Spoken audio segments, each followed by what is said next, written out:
In one place and never getting ahead with those minimum payments? You feel like there's no way out? Get off the endless debt treadmill and start saving money each month. There are programs in place to help you get free of your debt, and you don't have to pay the entire amount you owe. The program at Total Financial Freedom can help you get debt-free in months instead of decades. Resolve your credit card debt, signature loans, department store cards, internet loans, and even timeshares. Call now at 800-208-1312 for free information. For over 15 years, Total Financial Freedom has helped thousands get out of debt. They're A-plus rated by the Better Business Bureau, too. Get off the endless cycle without having to declare bankruptcy. You'll have the right to get your debt resolved for a mere fraction of what you owe. Call Total Financial now at 800-208-1312. That's 800-208-1312. 800-208-1312.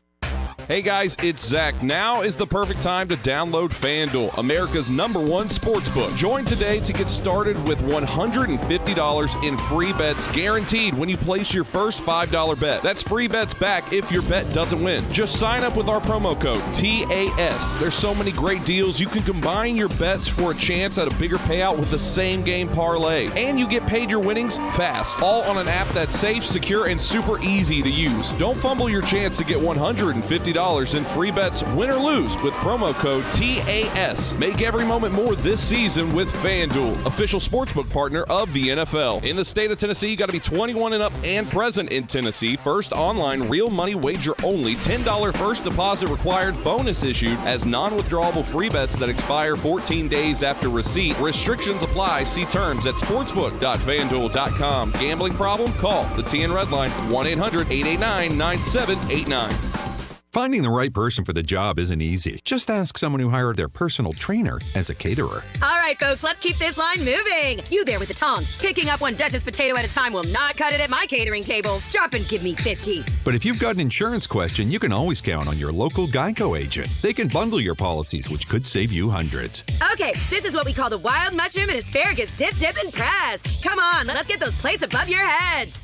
For expert help with all your insurance needs, visit geico.com/local today. Realtors abide by a code of ethics. This is Article 9 in action. Beth, a first-time homebuyer, knew nothing about the home buying process, except that she wanted to buy a home. But her realtor had the expertise to make sure Beth understood every document, even giving her copies to review with her lawyer so Beth could close on her first home with confidence. Complicated things explained in simple terms. The difference between an agent and a realtor is real.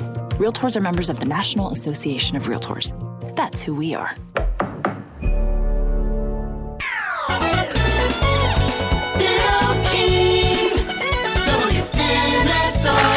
It's a Bill King Show. He was like a god walking amongst mere mortals. Go get it, dog. I'm a man. He had a voice that could make a wolverine purr. Heart is sitting on a firecracker. And suits so fine, they made Sinatra look like a hobo. It's a fantastic day for the United States of America. It's a Bill King Show. Red 7! I don't know what Red 7 means. Brought to you by Omni Nashville Hotel, 5th Avenue, downtown. Hot rock! That's what we call a sack lunch! I do have are a very particular set of skills. Skills that make me a nightmare for people like you.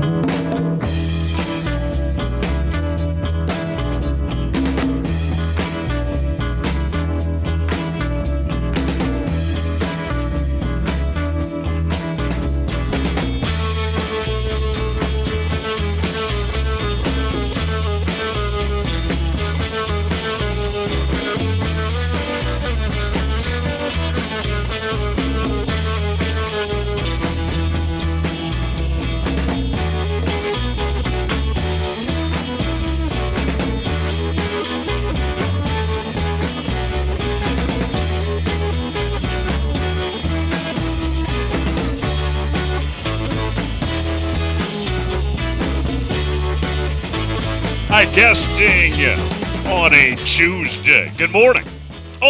Yesterday at about, maybe a minute to go in the show. So the timing was actually good.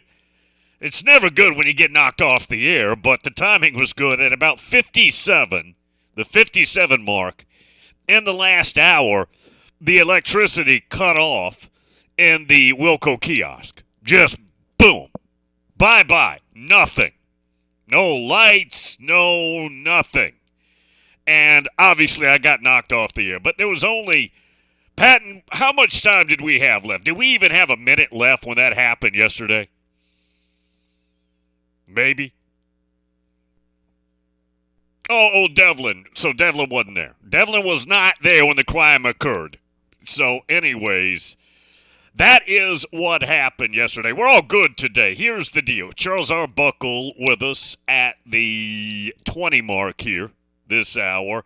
Next hour, Gator Dave's going to have to move one segment from here on Tuesdays, and he'll be on about 20 after in hour 2. And he wants to make that permanent, just fits his schedule better now that some things have changed at home. So 20 after an hour 2 for Gator Dave, and then Griff, hour number 3, about 20 minutes into that hour as well. 615-844-5600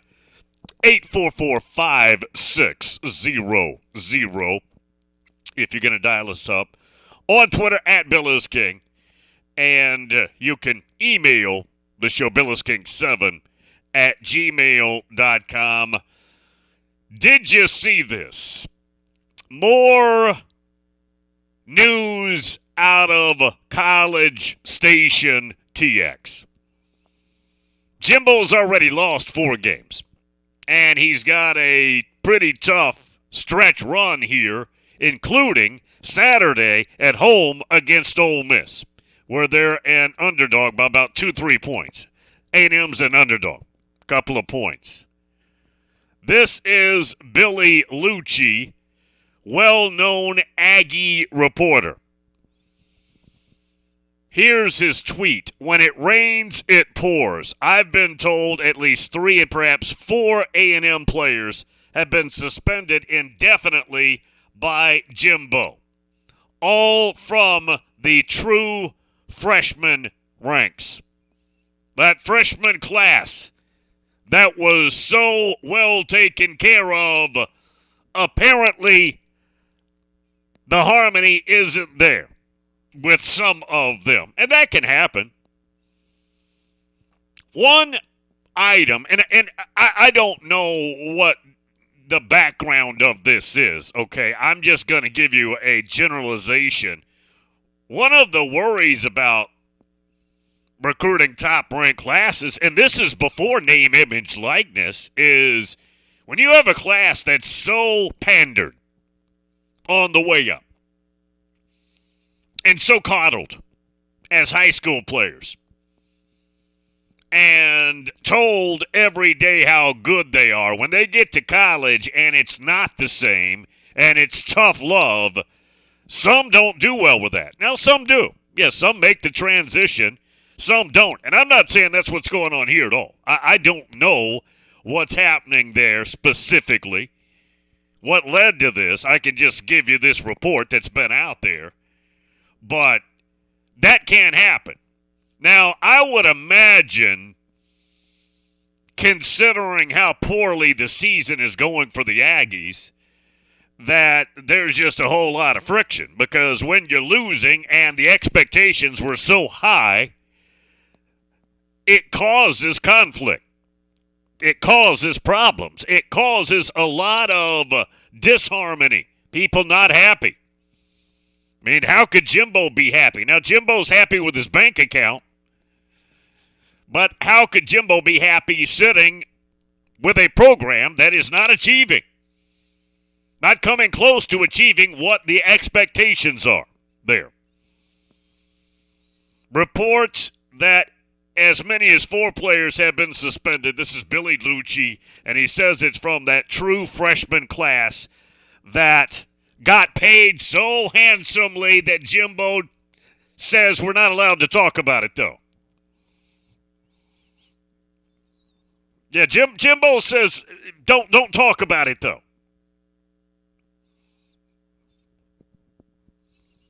Just saying. Well, down in Alabama, Billy Lucci is known as a well-known idiot, too. Well, but he's known for his A&M coverage, and I don't know him. I know his work, but I don't know him, so I don't know anything personal there, but he is a good A&M reporter. I do know that. For that beat, he's good. Josh in London, Ohio. Oh, and Griff. I know you folks don't want to hear it. But when Griff comes on, the debate that has lasted about 600 years, I'm embellishing, obviously, to emphasize a point. The debate that has lasted since BC, okay? About Jacksonville, about Georgia and Florida will probably come up. It'll probably come up with Gator Dave. It'll probably come up with Griff. I know you don't want to hear it. It's tired. It's boring. But it's a thing.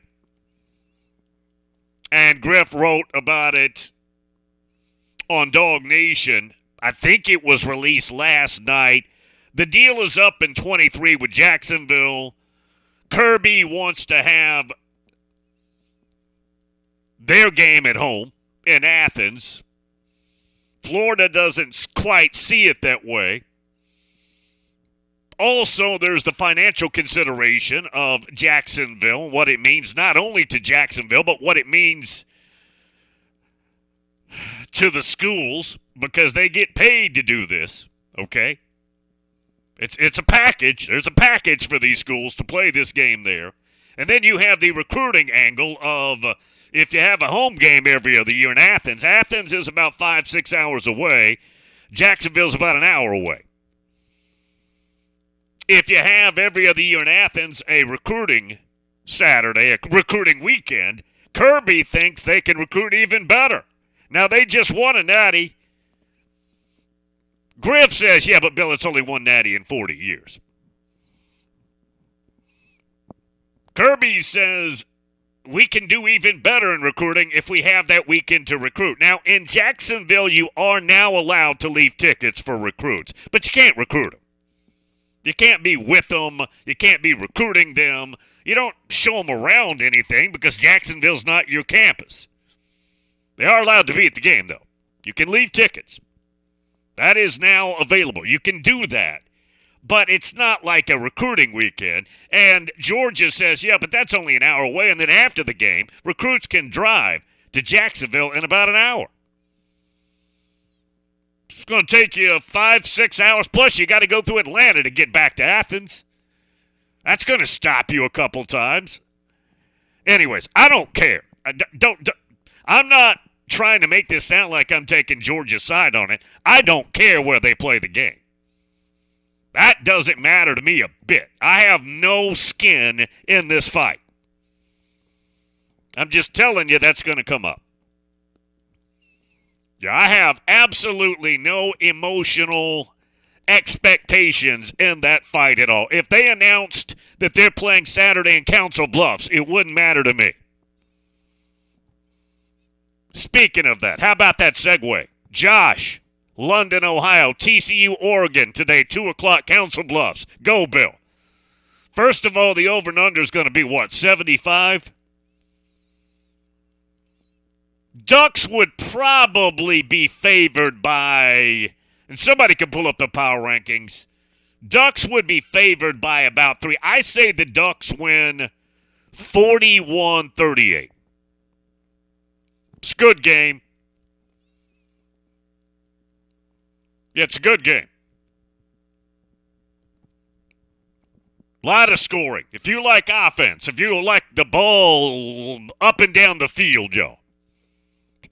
Big plays, exhilarating, breathtaking plays.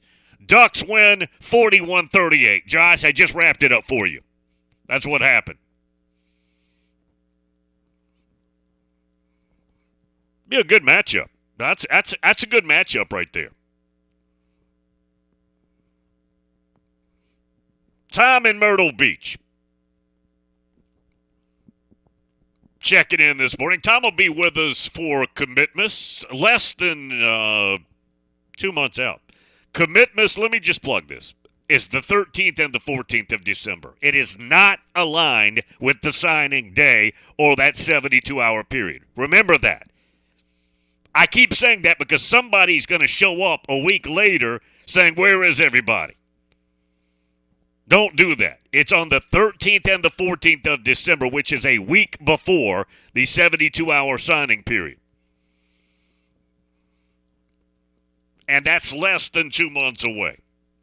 Tom in Myrtle Beach, I'm trying to find my original tweet, but back in June, I said A&M would fail because of the payroll in the locker room. I compared them to the Yankees and A-Rod's first season. Too many stars, and they won't play together as a team. And again, Tom might be right. Maybe that's the problem. That's why I was saying I'm just speculating. I don't know what's going on. I hear things, but nothing specific that I'd be willing to talk about here because I don't know any of it to be totally accurate. But obviously they've got friction on that football team, and they should probably. Their biggest problem, if you want to boil it down, is their offense is anemic. And that's Jimbo's baby, which makes it even worse. It's kind of like when Bob Stoops started losing it on defense at Oklahoma. That's his side of the ball. I mean, that's where he comes from. It's embarrassing. Oklahoma's much better under Bob Stoops, though, than Jimbo has it at A&M. Probably not the best comparison. All right, we'll take a break. Buck's coming up with us. Charles Arbuckle when we come back. Omni Nashville Hotel.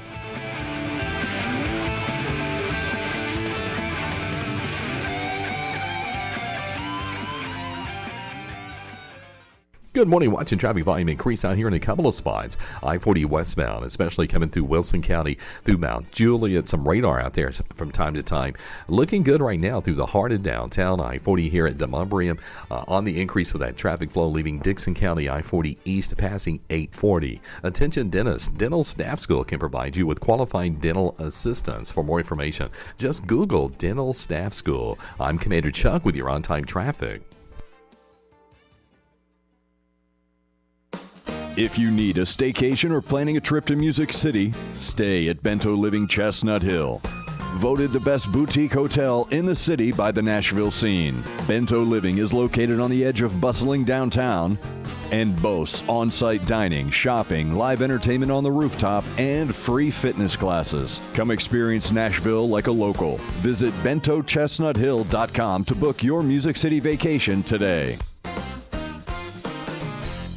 NFL Plus is here, which means no matter where you are, this is how you football. You can stream live, local, and primetime regular season games on your phone or tablet, 45-minute game replays, and more. That's how you do it right there. This is the NFL for every fan. This is football freedom. This is your game on the go. Wherever you are, this is how you football. Go to plus.nfl.com/radio and start your free trial of NFL Plus today. Terms and conditions apply. Woo, it's a scorcher out there, but we've got tips that'll keep you chilling this August. Tip number 1, keep your AC in peak condition. Tip number 2, drink lots of fluids. Tip number 3, go for refreshing top prizes up to a cool $1,000,000 by playing all new August Instant Games from the Tennessee Lottery. All of these exhilarating games can lead to cold, hard cash. So head to the shade of your nearest Tennessee Lottery retailer and enjoy some game-changing fun today. Only from the Tennessee Lottery. Please play responsibly. From scholarship and grant programs to providing students with the qualifications and certifications they need to start their professional careers, the Tennessee Lottery has awarded more than $6.5 billion in funding to education programs, and we're proud to play our part. See for yourself how all of the fun of the Tennessee Lottery goes to supporting someone's future and a brighter tomorrow at tnlottery.com. Are you needing something to do on October 27th? Then come hang out at T-Line Nashville. Hey guys, it's Zach from the Afternoon Stretch. Come join Bruno Reagan and myself at T-Line Nashville, 106 Duluth Avenue here in Nashville. Plenty of delicious food, great atmosphere. It's a great time at T-Line. And after the show, you can stay around and watch football right there at T-Line Nashville. It all happens October 27th, 4 to 6 p.m. Come hang out with us once again, 106 Duluth Avenue in Nashville for the Afternoon Stretch.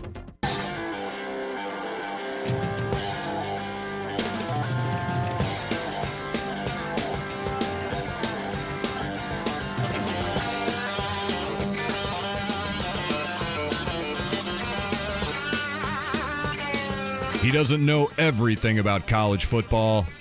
Yeah, he does. It's the Bill King Show.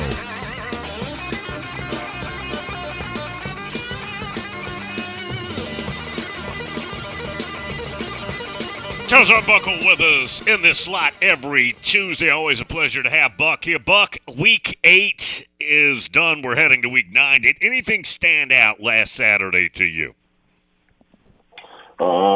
Oregon putting it on UCLA a little bit. I thought UCLA would compete a little bit better. They did, but that wasn't a shock. I think Oregon is playing at a much higher level. That LSU game, I think, we can tease Brian Kelly for his fake accent and everything else, but that LSU team is starting to kind of figure out who they are, and he's doing a really nice job with Jaden Daniels. So, I just think about two quarterbacks that were much maligned, and now both of them are in a position to make a run down the stretch. LSU was not going to compete for a national championship, but I think they're going to make it tough for a lot of people here coming up, and I think Oregon is in the driver's seat out west from their standpoint with the things that they can control. So those were just some top-of-mind things. I'm not shocked that Alabama beat the crap out of Mississippi State, and even Mike Leach said his team was afraid of the Bama jerseys. And I'll say this, Syracuse had every chance to beat Clemson, but Kay Klubnik comes in and gives them a spark, and they're playing pretty well.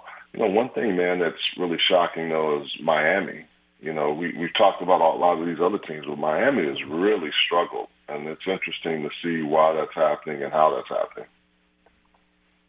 Did you also see the clip? And I've got it. I'm going to send it over, and we'll play it later in the show. But it's Mike Leach talking, and you referred to when he was talking about how all you need to do is put on crimson, and our guys are going to be scared. Just put crimson on. Doesn't really matter. But he also said this. He said that he was afraid that future generations of Mississippi State football players will genetically adapt to having no hands because right now they have no hands, and in the future they'll just be born with none. Did you see this clip? No, I didn't. Man, Leach is a trip. The thing is, if when they win, I'm sure he gives them some praise, but never to the degree that he gives them when he rips them. He'll do it publicly, and he doesn't care. So I guess they have no hands. Think about a guy like Garrett Schrader who was there, who you wouldn't let play quarterback, and now is that was the right choice for both squads. Yeah. But I can only imagine him in the quarterback meetings and offensive meeting rooms. God. People don't realize this because they see the clips of Leach, and he's funny, and he's giving wedding advice, and he's talking about pirates and genetically adapting to having no hands, and that's all funny stuff, right? But here's what people don't know, and I like Mike, I know you do too. If he's in a bad mood or if he's mad at a team or if things aren't going well, he'll run a dude off in a second. In a second. Oh, yeah, well, remember all those things that happened at Texas Tech. Right. And I think they agreed to whatever it was going to be, but he can be tough now. Yeah. I don't think people realize that, and the folks that have played for him, that have, played quarterback for him, he is so, sometimes in his own head that if things don't go the way he wants to, it can be tough on you. There's no doubt. Ron up in Ohio, he's a big Nebraska fan. Asked Buck if an offensive line can significantly improve mid-seasons. Huskers' O-line is struggling. And he said they're going to face some tough defenses. Buck, your years, high school all the way to the pros, at what point do you get in the season where you are what you are? Whatever you've got, that's what you're going to be for the year. Yeah, that's a good point. So I can remember my senior year where we really struggled. We ended up 3-7-1 after back-to-back years of 10-2. Quarterback change, of course, when you lose a Troy Aikman. But we still had a lot of guys back. I think the problem, we lost our offensive coordinator. That was a big piece. It was just a lot of different moving parts. But at the very end of the season, we all just kind of said, okay, look, in order for us to salvage this season, we're going to have to really play well down the stretch because we lost about 5 games, by 1 touchdown or less. It was just one of those things where we couldn't finish games.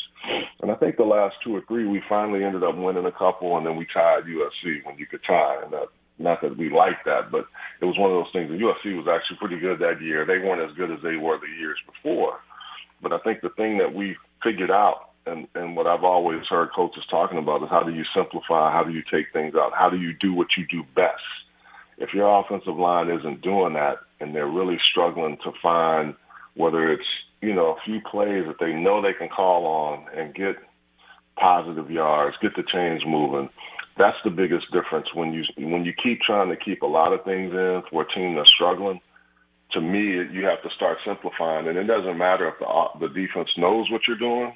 You just know it so well that you can stop. You don't care what they have on their side.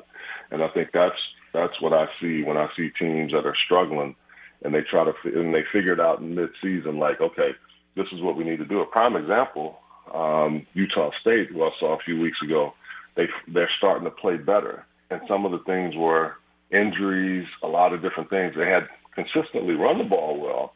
They just hadn't put a complete game together. We saw them against Air Force. They won that game. They've been much more competitive and now may have a chance to compete for a Mountain West title or their division. And those are the kind of things you look at if you're Nebraska, just figuring out the best things that your players do well and stay in that space. Because if you don't, you're going to have guys starting to doubt themselves. And as an offensive unit, you need 5 and sometimes 6 or 7 guys, depending on if you run, 11 or 12 personnel. They all have to be working pretty well together in unison. And you need a back that trusts them.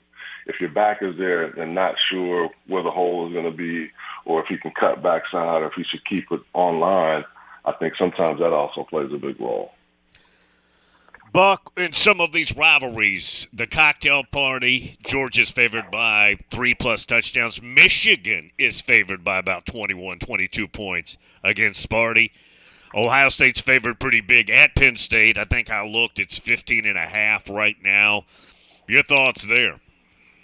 Yeah, I think it's an interesting one for Penn State because, Penn State is ranked number 13, and if I talk to Penn State fans, they're not real happy with James Franklin, and I'm thinking, well, you guys are competing, but they haven't been able to beat Michigan. They haven't been able to beat Ohio State, so I get that. And I think that's an interesting one. Another game, Bill, that's kind of, to me, under the radar, I don't know what Kentucky's going to do because they've been up and down, but like that Tennessee-Kentucky game, I think is one of those that has kind of become a budding rivalry, right? Tennessee hadn't been good. Now they're playing really well. I'm interested to see if Tennessee could be the team to get through this stretch. Florida, I have no idea what they're going to bring to the party. I don't know if they're going to bring non-alcoholic beverages or they're going to bring something with bite, right? And if they come and play like I think people expect, or Anthony Richardson, is able to play at a higher level, I'm wondering if that's going to give them a chance to even be competitive. Because the thing with Georgia, they played down to the level of competition. Now they blew out Vanderbilt, and I think Georgia's now starting to figure out, okay, we're getting to that part of the season where we see light at the end of the tunnel.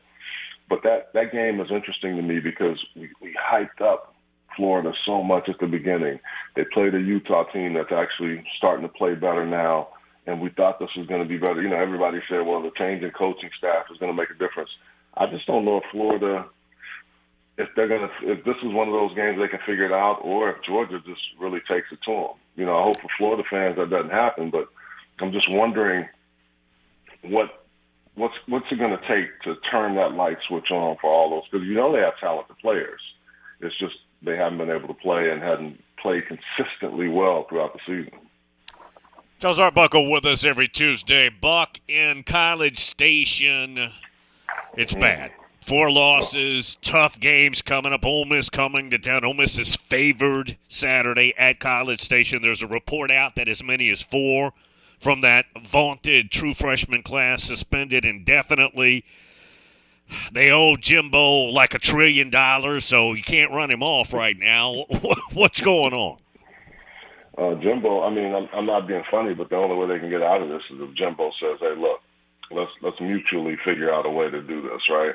Yeah. I think the other thing to me is if the transfer portal becomes one of those situations where people are running the hell out of A&M, and you're going to start seeing that, right? It's not something with the way things are, they're going to have to really re-recruit these guys, really get them back on board, really get them feeling like, hey, this is just, we can turn this around. I just don't know, Bill. I mean, when I watch their offense, I see, Jimbo calling the same plays he called for Jameis, and there's no imagination. You got all those papers over there on the side, but it doesn't look like there's any imagination to their offense. Their offense, to me, looks as bad as the Patriots' offense looks sometimes because you got guys that shouldn't be in that position. And I have a lot of respect for Bill Belichick and what he's been able to do. But you can't just say before the season we're going to, with two young quarterbacks, we're just going to get Matt Patricia. Oh, yeah, you call plays. It almost feels like that for a guy that's been such a good offensive play caller and a guy that has understood how to put talented people in position. This is not good. And I don't know how they're gonna fix this, but I can almost guarantee Jimbo's going to have to do two things. His staff is going to have to re-recruit like nobody's business, and they're going to have to really figure out a way. If that doesn't work, he may have to approach them, or they're going to have to approach each other and say, okay, this isn't working, because they can't get rid of them with a guarantee and all the other things that they have. And then my next question is, who wants that job? I know a lot of people raise their hand, but this A&M job has been pretty tough lately, and it's interesting to see. They got a lot of talent. They got guys that can play, but just like Texas, a lot of talent in both of those programs and that state, but they hadn't resulted in wins. It's been off-season success, but has led to nothing during the season consistently for Texas A&M in particular right now. Josh in London, Ohio. Buck wants your thoughts on Ohio State at Penn State. Yeah, I think Ohio State, this is a good challenge for them. I don't think they played anybody that can really play with them. If Penn State is able to score, which is going to be a big if, that's the only way to me you have to keep up with Ohio State. And Ohio State's defense has played really, really good football. So I'm interested to watch them play each other. And, how is Ohio State going to play in a game where they finally have some competition, and it gives them a chance to really show with all of their weapons back on offense. They're going to score points. Now, can they stop Penn State, or is Penn State going to be, inconsistent like they've been a few weeks before as opposed to last weekend? Lake Norman Buckeye over North Carolina says, guys, if West Virginia loses to TCU, which they're going to be an underdog to lose, he says he thinks Neil Brown might be gone. I think you're right. I think he's spot on. West Virginia hates to be in that position. It's a proud program, and Neil Brown has not gotten it done. And I think that's, when you look at this coaching thing, man, it's the bottom line business. And that West Virginia team lost a lot of kids. They thought they were going to get things turned around. They have not looked good. And TCU is playing some lights-out football. When I saw them early in the year, I knew they were going to be a team to be reckoned with, just because even though they were playing lesser competition, you could just see the talent level, whether it was Quentin Johnston or the defensive guys that they had that were making plays. That if that game gets out of hand early on Saturday, that's not a good look for the Mountaineers, and I don't know how much longer. I don't know how they can continue to look at this, because Neil Brown has just not been able to get it done there, and I hate that. I thought he really was going to be a good fit for West Virginia. Buck, what game you got coming up? I have Louisiana at Southern Miss Thursday night, so got a little Sun Belt, Fun Belt. Looking forward to it. Charlotte to Hattiesburg is your plan. There you go, man. That is it. That is it. So, all right, Buck. Well, okay, man. Y'all have a good one. Thanks. Safe travels, sir. Okay, thanks. Charles Arbuckle every Tuesday in this slot. Nick on Twitter. Bill, is this A&M class another Florida 2010? I was thinking the same thing. Now, I don't know that, but it occurred to me, I wonder if this is a spoiled brat class that came in very happy and well compensated. Got to remember, different era now. You can pay them. Couldn't do that back in 10. Everybody was cheating on the side, but I'm just saying, legally you couldn't do it. Now you can. But this sense of entitlement, is that a problem? I mean, did you come in, everybody, best class ever, maybe, number one? Got Nick all mad about it? All these huge expectations for the Aggies, and things are crumbling. Things are absolutely crumbling. On the field, and it sounds like somewhat off the field from the news that's hitting. And Jimbo looked pathetic after that game, sitting there talking about how their losses are close. That is not a good answer. Frosty said that. You can't sell positivity by, well, we're not getting blown out. Scoreboard says you lost. Scoreboard doesn't account for how close it was.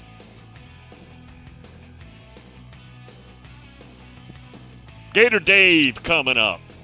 Hour 2, about 20 minutes into hour 2. His slot's going to move. He needs it to move just for his day, his scheduling. So we'll start every Tuesday with him, 20 minutes into hour 2. Griff, hour 3.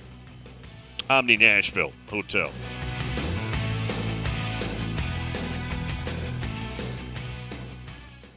Good morning. The traffic volume starting to build pretty good now, leaving Wilson County on I-40 westbound, headed through Hermitage, Donaldson, up by the airport. Still not too bad right now, down 65. That's what we're staring at live through Madison there at Briley Parkway. Starting to pick up already coming in from Montgomery County and Clarksville area, headed towards Nashville. Hey, attention dentists. Dental Staff School can provide you with qualified dental assistance. For more info, just Google Dental Staff School. I'm Commander Chuck with your on-time traffic.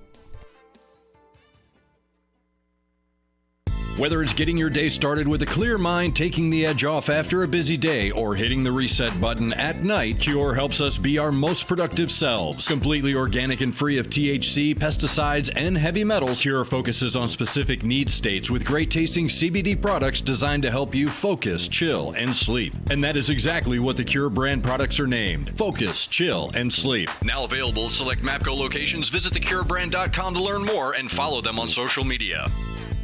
Individuals and businesses with tax problems, listen carefully. Do you feel like you're losing control of your finances? If you owe over $10,000 in back taxes or have unfiled tax returns, we can help you take back control. The IRS is the largest and most aggressive collection agency in the world, and they can seize your bank accounts, garnish your paycheck, close your business, and file criminal charges. Take control of your tax problem now by calling the experts at U.S. Tax Shield and take advantage of the Fresh Start program and new laws that may allow us to negotiate a settlement for the lowest amount possible. Our team of tax attorneys and enrolled agents can stop collections and get you protected so you can take control of your financial future. U.S. Tax Shield offers a price protection guaranteed quote to get you protected today. U.S. Tax Shield is A+ rated with the Better Business Bureau, so call now. 800-785-9132. That's 800-785-9132. U.S. Tax Shield. 800-785-9132.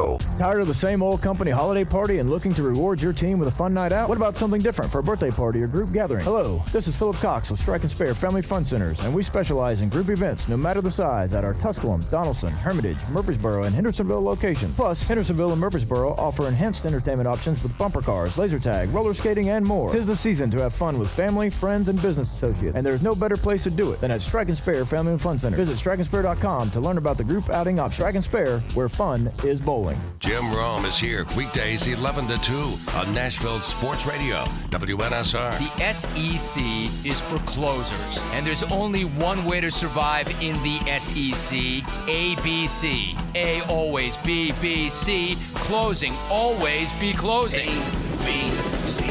A always B, B, C, closing. Always be closing. Jim Rome, 11 to 2 on Nashville's original sports radio, WNSR.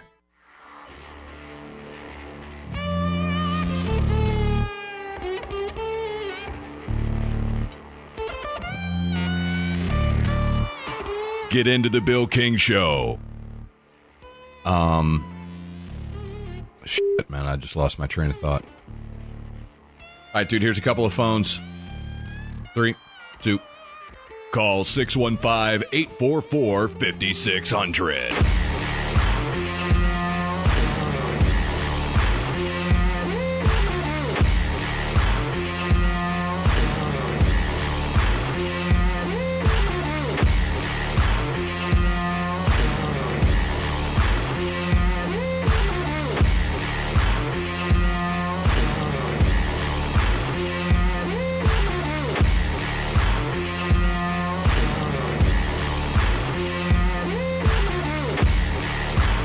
That Tennessee-Kentucky game on Saturday.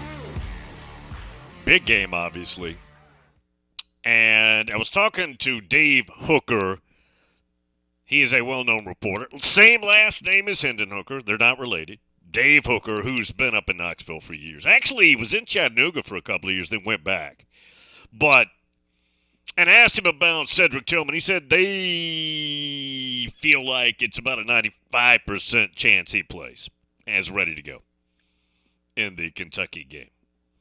And he's considered their best receiver. Now, nobody is playing better than number 11 right now, their wide receiver on that team. And certainly very few in America are playing as well as he is. Obviously, the Buckeyes have fantastic, well-known, better-known receivers going in than that kid, but wow. And everybody they seem to throw the ball to makes plays in that offense. But he said he thought it was about a 95% chance that Tillman would be ready to go in that ball game. Josh in London, Ohio. Buckeyes, Oregon, Council Bluffs. Now, my only hesitation there, Josh, is last time these two teams played in the shoe, Oregon beat them. Now, I know what the reply is going to be. Yeah, but that Ohio State team didn't play defense. This one does. That is true. No, that's a true statement. Jim Knowles has settled this defense down, and they're playing well. Playing with confidence. They're physical. They're very physical. That's absolutely a must. Not only in that league, but if you're going to be a dominant power like Ohio State, that's a must. Michigan also is incredibly physical. Now, Michigan goes about their blueprint different, a little bit different, but I think the Ohio State would win this game because they're more balanced than they've been. And we know that they can score tons of points. Now, Oregon can too. And speaking of players, let me just repeat something. He got a balls of steel yesterday. But Bo Nix, since that Georgia game, has been terrific. I know a lot of us remember him at Auburn. You'd have a good stretch there, and then you would have a rough spell and all that. And, that's, I guess, possible still. But since that opener where they weren't competitive against Georgia, he has played excellent at quarterback for them. He's been a playmaker. He's been a scoring and facilitating point guard. He has been terrific. Got to give him credit. He's caught a lot of heat, and maybe some of it rightfully so. Inconsistent play. That's not what's happening here. I think that game, Josh, would be pointsy, but it wouldn't be enough for Oregon to win that game. I couldn't see that happening. I think Ohio State would win that game something like 38-21. Maybe more points than that for both teams. Maybe 45-24, something like that. But it would be a Buckeye W. And the Ducks are playing well now. I'm not trying to diminish them at all. They are playing well. No question. Sam Dog. Re-recruit is not a phrase I thought I would hear. It seems to be a product of the transfer portal with a little splash of NIL. Yeah, re-recruit is a term that's going to be with us forever. Hasn't been a term that was necessary for all these years, but now it is a term that is part of our solar system. Re-recruit. Re-recruit. Now think about all those recruits at A&M, and I don't know what would happen or what could happen. I'm just speculating. 4 have been suspended indefinitely, according to a report by Billy Lucci, heading into this Ole Miss game. They've got 4 losses. The offense is sputtering. The offense is a problem, meaning it's a negative. It's not a problem for many other teams. It's a problem for the Aggies. But re-recruit is an item. Now, the superpowers don't really have that problem much. Now, they have to re-recruit a little bit, but right now, your Alabamas, your Georgias. I mean, if you're Ohio State, throw them in there. These teams that have been on top, been in the chalk, staying in the chalk, they don't have to worry about this too much as some others. And frankly, some roster movement frees up transfers they could bring in, room for transfers or recruits, meaning high school kids. Some of that's healthy. If you're going to have just some natural roster change based on playing time or maybe some problem back home, whatever it could be, that's not necessarily at a superpower. That's not necessarily negative. That just gives them more power to fill a spot with somebody better.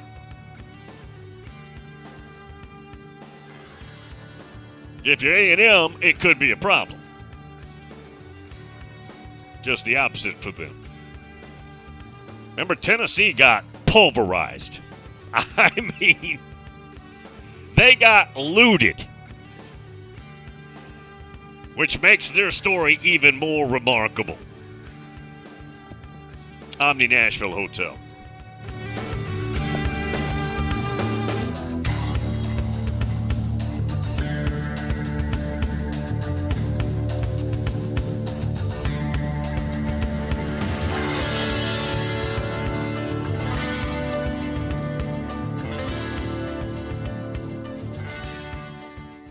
Good morning. Heavy traffic developing now on 24 westbound, leaving Rutherford County up through the Hickory Hollow area. Still looks good coming down I-40 through Mount Juliet. All that traffic coming in from Wilson County headed towards Nashville is starting to build pretty good in the normal spots.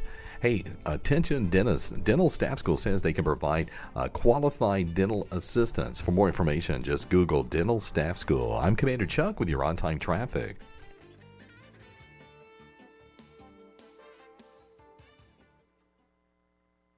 This is Brent Musburger's Action Update for WNSR, Nashville Sports Radio. This Action Update brought to you by O'Reilly Auto Parts, your professional parts people. Get guaranteed low prices and excellent customer service at O'Reilly Auto Parts.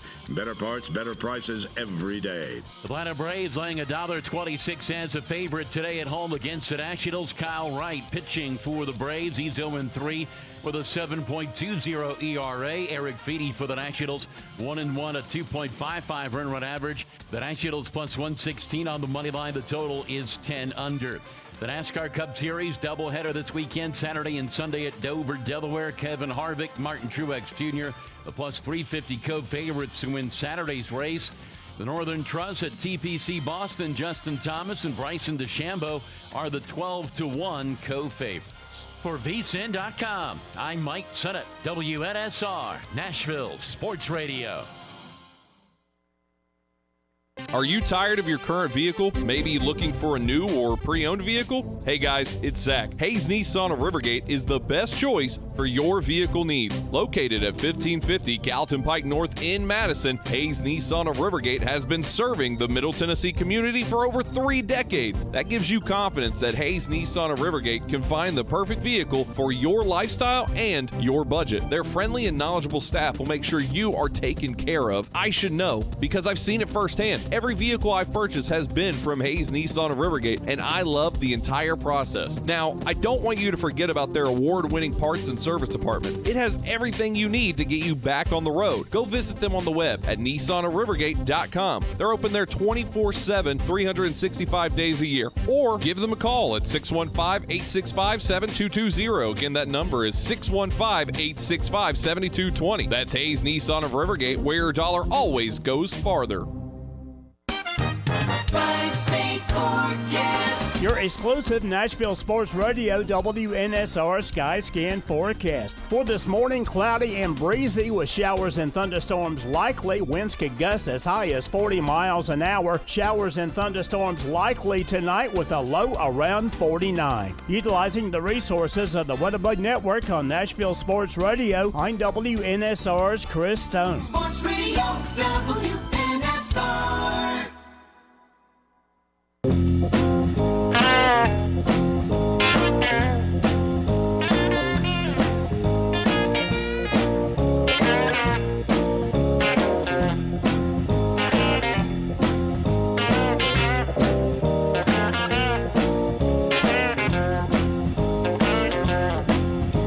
Hashtag Fat Side Up. Tweet to Bill at Bill is King to enter the arena of ideas.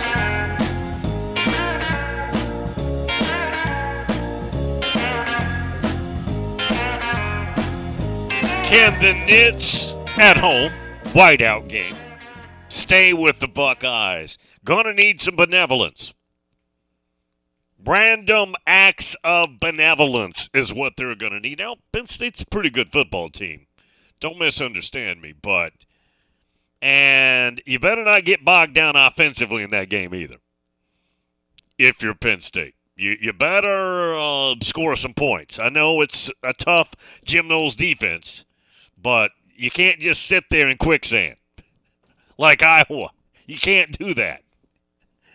Eventually, the Buckeyes will figure out a way out of the quicksand and score a bunch of points. You can't do that. Griff is going to be with us about 20 minutes into Hour 3, has a piece here. Griff's been working with Jeremy Pruitt.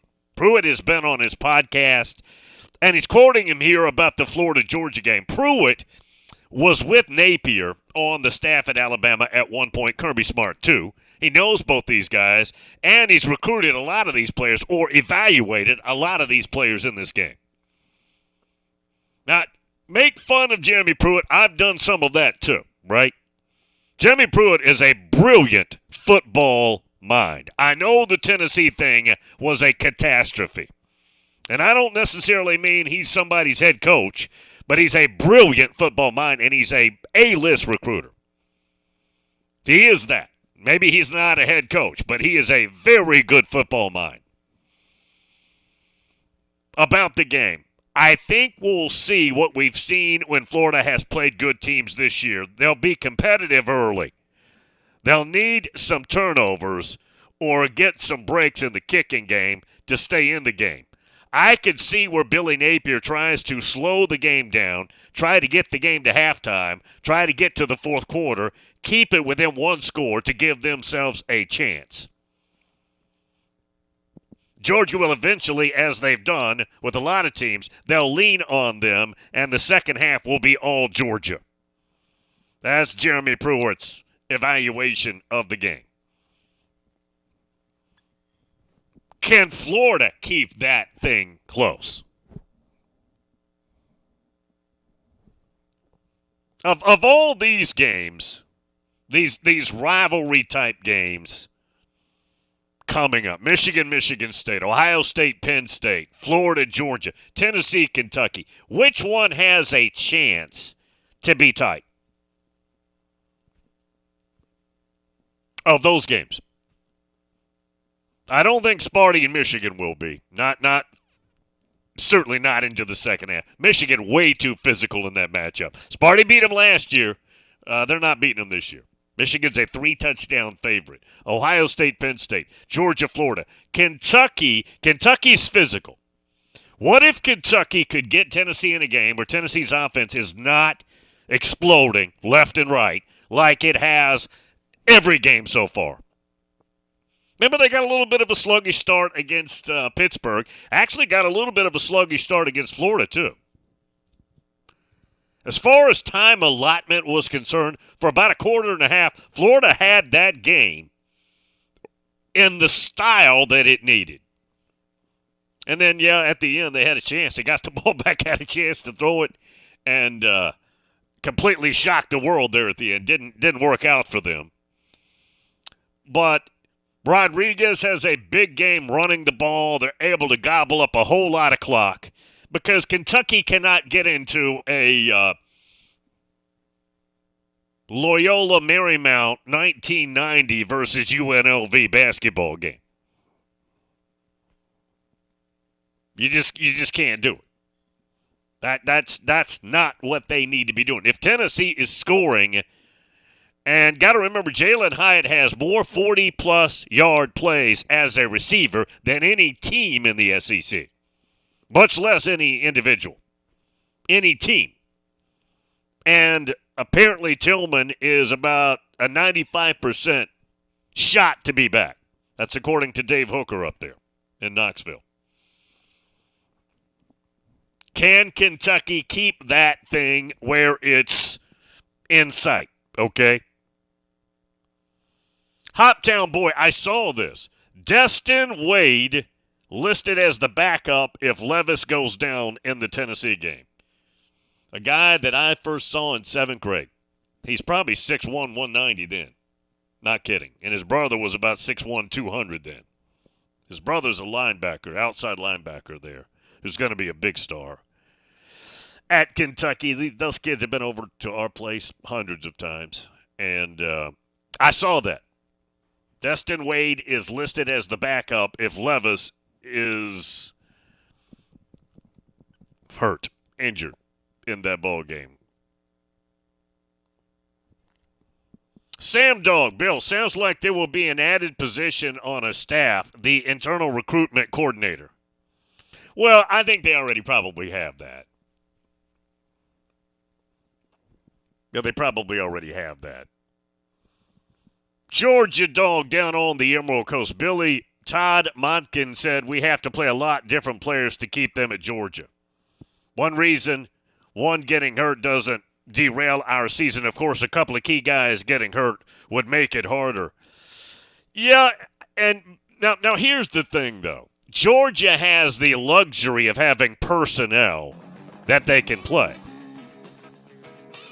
Some teams don't have that luxury, or I guess you could force it. But see, here's the point. Georgia doesn't get hurt as a team by playing your non-starters. How many teams can do that, though? That's hard, man. I mean, that's hard. But it's more fun. As a fan, I love it when the new guys get to play. And most coaches are afraid to do it anyways. Notre Dame's afraid to do it. It's pathetic to watch, actually. All right, hour 2 coming up. Gator Dave in about 20 minutes. His slot's moving to about 20 after from here on out. Hour 2, Omni Nashville Hotel.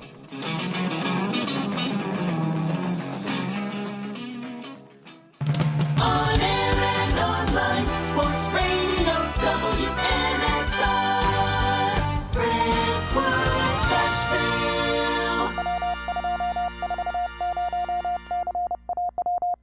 ABC News, I'm Elizabeth Schulze.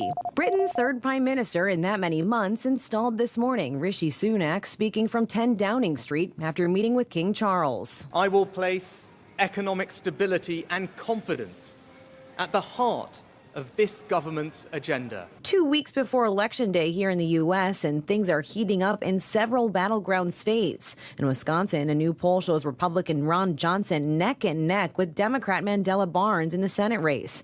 And in another Senate race in Pennsylvania, there's a debate tonight between John Fetterman and Dr. Mehmet Oz. Another school shooting, this one in St. Louis. A 19-year-old former student killing a 16-year-old and a teacher before he exchanged gunfire with police and was killed.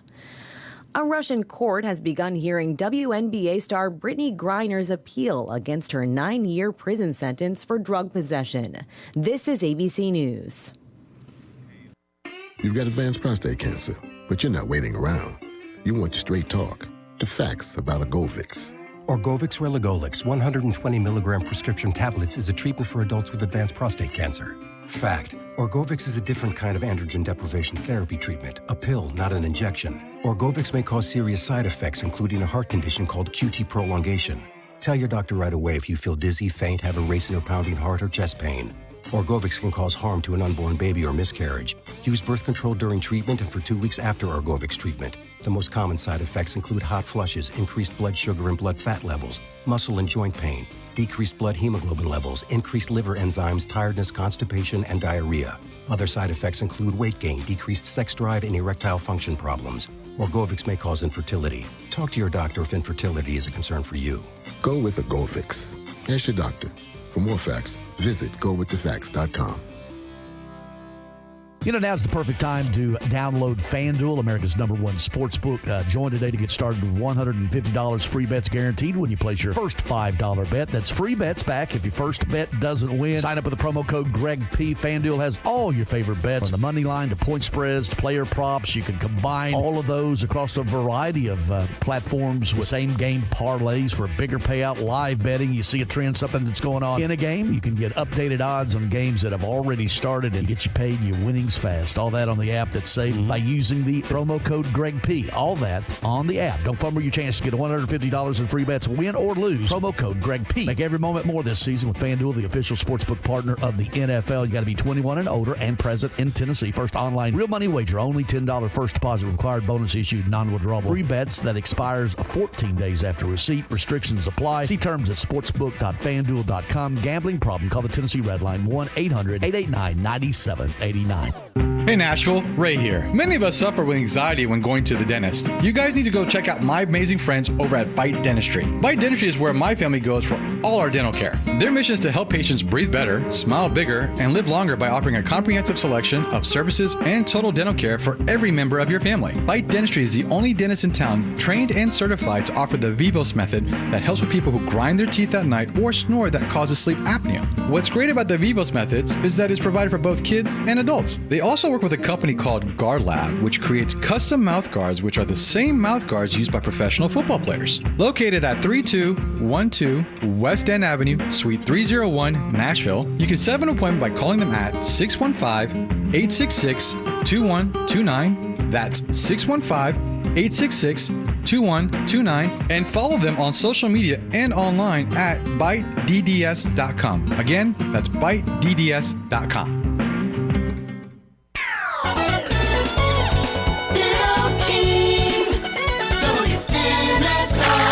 It's a Bill King Show.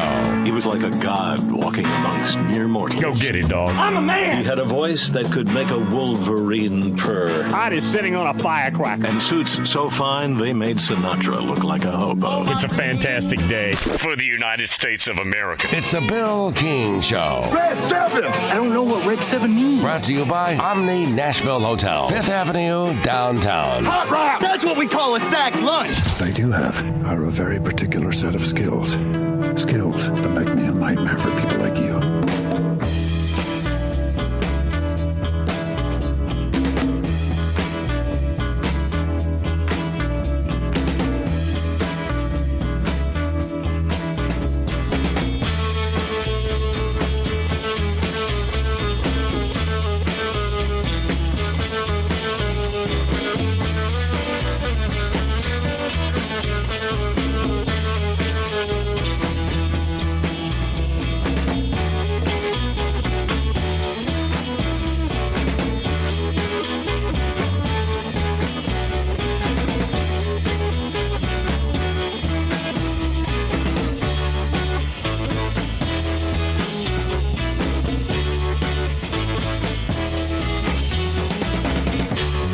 I want to revisit something, and if you're waiting on Gator Dave, he'll be with us second segment, about 20 minutes in. That's his new slot, which was requested by him, and we just happen to have it open. Works perfectly. So from here on out, he'll be 20 minutes into hour 2 on Tuesdays. Yeah, I want to revisit something. That's Hugh Freeze. He's 7-1 at Liberty. Some thought maybe this would be a rebuild. Malik Willis is gone. He's with the Titans. And he's had to juggle quarterbacks with injuries this year. He just beat BYU 41-14. Tried for 2 at the end of the Wake Forest game. Wake Forest is a good football team, y'all. Could have beat them. Lost 37-36 and went for 2. That's his only loss. Now he's got Arkansas coming up. He's got to go to Arkansas. And he's got Virginia Tech. I believe Connecticut's left on the schedule. I don't remember all of them, but my point is this. Is he still too radioactive? If you're Auburn, and Auburn's going to have an opening, whenever they decide to make the announcement, they're going to have an opening. And folks are suggesting, Lake Norman, Buckeye brought it up earlier, but people are suggesting that West by God's going to open up too. Neil Brown's not getting it done there. Now, let me ask you this. I understand Hugh was a bad boy. But are you trying to win ball games or are you trying to win choir practice? I'm not saying this makes it right. I'm not saying this makes it right. You think Hugh Freeze is the only guy that's ever called Tampa or some other place for some side friendship? I can use that term, right? For a side friendship. Now, here's what Hugh's guilty of. He's guilty of getting caught. That happened. A lot of these other guys don't get caught, right? You think Hugh's the only coach who's out there has a name, a public name, who just for some reason couldn't control himself and he had to call Tampa? He got around Allen's jurisdiction in Tampa and got to whatever phone number that was. Allen couldn't stop him. And he had some NCAA problems on top of that. You know what? That doesn't matter a bit anymore. Right? That NCAA stuff don't matter at all anymore. There's no police force. So let me ask you this. Are you trying to win games? Are you trying to win the choir practice competition of the day?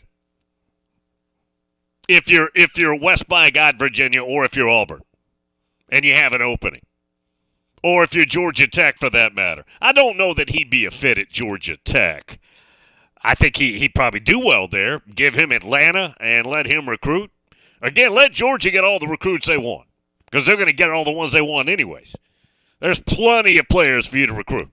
There's more than enough for everybody to come in there and grab some. Is he still radioactive, and why is he still radioactive? You don't think any of the coaches on your staff, any staff, have had a similar experience? It's just they haven't been caught, right?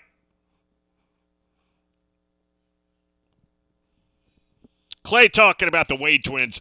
It came up earlier. Destin Wade is listed as the backup if Levis goes down. And, again, my kids played with them, and I saw them at a very young. They were accomplished AAU basketball players, too. Says Bill, I remember when they were twins playing youth football, very athletic. They were so big, too. Again, when I saw them in 7th grade, I didn't know about them until then. And my kids played on a different junior high than they did. They were at running back at quarterback in 7th grade, 6'1", 190. 2 of them. And they dominated just like you would think they would in a game like that. Total domination. Now, Destin's about 6'2", 215, maybe 218. And his brother is 6'3". They list him at 6'5". He's not 6'5", but he's 6'3", 245. And I think he'll play Sundays at outside linebacker. Yeah, I think so. Yeah, I think so. Taylor says he's talking about Georgia and Ohio State because Josh brought it up. Georgia by 10 if we play today. Georgia's got the natty in hand right now. Georgia Dog Bill, the reason Gator Dave is putting off his segment is he's trying to put off the Georgia talk as long as he can. He says, I'm kidding, of course. Johnny Vegas, Bill, location matters. If Hugh was coaching in Vegas, nobody would bat it an eye about his phone records. That's true. I'm just asking. I mean, should Hugh be penalized forever? I mean, I thought what we're trying to find a guy who can win football games on a high level. Hugh Freeze can recruit, we know, and he can take what he gets in recruiting and make something of it. That's a skill set that not everybody has, right? Everybody just assumes if you get them, you know what to do with them. That's not always the case. There's an art form to both of those. He does have a PhD in both of those. I'm telling you, man, if I was an AD, understanding, folks, we've spent decades on this show talking about this. You know how hard it is to get the right hire? More times than not, schools, when they hire the next guy, don't get it right. More times than not, it's not the fit you hoped. More times than not. Taking that into consideration, and you're trying to win ball games, it's a different climate than when Hugh was at Ole Miss and got in trouble, right? When it comes to recruiting and all of that. Different climate. Why would he be held forever in metaphorical jail, coaching jail, when you're trying to find a guy who can actually win on a high level? Who's beaten Alabama twice when he was at Ole Miss. Had players running up and down the field in that game.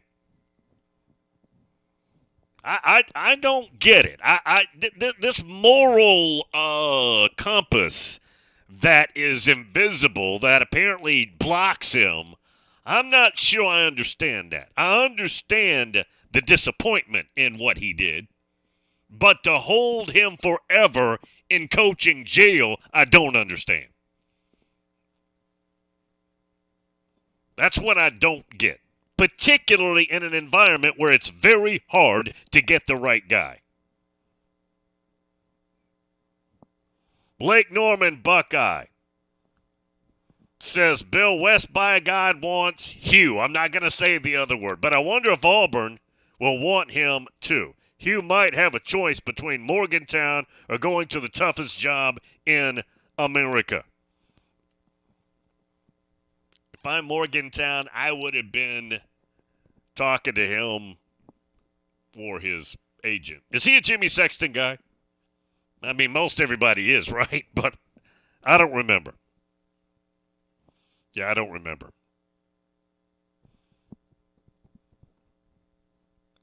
Grant says, Bill, we need the Hugh Freeze 30 for 30. I don't even know. Devlin is producing today. Devlin, do you even know where that is in the Rolodex and the audio Rolodex and the files in there? The Hugh Freeze 30 for 30? Probably doesn't. Devlin, are you listening? Do you know where the Hugh Freeze audio clip is? The 30 for 30. Do you know where he keeps that? Okay. No worries. Yeah, no worries. Patton hides all this stuff. It's buried 10 feet deep. Larry in North Carolina, Michigan fan. The same people casting stones at Hugh are the same ones that do the exact same thing in their own house and call foul. Free the Freeze bill.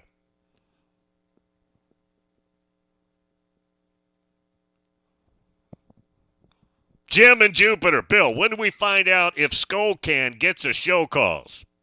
I want him to be the defensive coordinator at Florida State next year. They won a natty with him there. Josh in London, Ohio. He's arguing right now with Georgia fans. Today, 2 o'clock, Council Bluffs, Ohio State and Georgia. What would happen? Oh, boy. That is literally about as even as I can think. Now Ohio State is sexier offensively. They do things different. Georgia doesn't try to be as sexy offensively. Georgia has been way more steady than Ohio State defensively through these years. But Ohio State's much improved on that side of the ball. That would be dead even. I mean, Here's the question. Here's the question I have about the Buckeyes. And again, they may win the Natty this year. Can they get bullied? Got to remember, transitive property, which I don't subscribe to very often. But Michigan bullied the Buckeyes. Georgia bullied Michigan equally. Now, this is not the same season. I understand. But that's what I'm wondering. If you're going to beat the Buckeyes, you have to be able to bully them. I don't think you're going to beat them. Maybe Tennessee will try if they got a chance. Are you going to be able to beat the Buckeyes 50-49? I don't know if that's the fault. The only team that would try that would be Tennessee, because that's Tennessee's MO. That's their MO. You've got to be able to rough them up in the trenches, like Michigan did. And I don't know, is this year the year nobody's going to be able to do that? We're going to find out. We got games to play. We're going to find out. Gator Dave coming up. Omni. Good morning. We are watching traffic volume increase quite a bit now on 24 westbound coming in from Rutherford County into Davidson. Traffic still not too bad down through Wilson County right now. Just typical, if you want to call it that, with that heavy traffic volume. 40 west coming in from Mount Juliet. Hey, attention dentists. Dental Staff School says they can provide you with qualified dental assistance. Google Dental Staff School today. I'm Commander Chuck with your on-time traffic.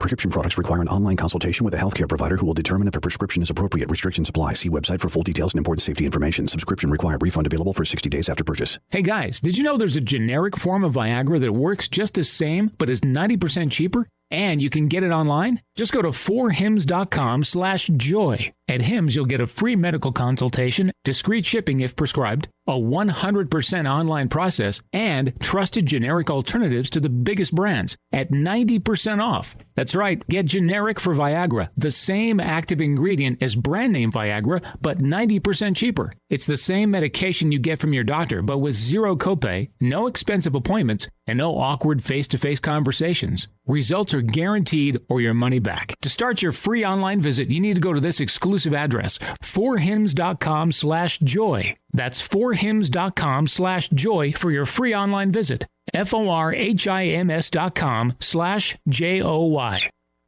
From the big game to the big dance, bar lines at the Omni Nashville Hotel downtown is your game day and watch party headquarters. Don't worry about entertaining guests and trying to feed everyone. Sit back, relax, cheer on your team, and let the bar line staff take care of you. Grab a bar line signature cocktail and enjoy some wicked deviled eggs, or a bar line's double stack, and finish it off with some Jack and Coke chocolate cake. Bust your belly and your bracket at Bar Lines, located in the Omni Nashville Hotel, 5th Avenue downtown.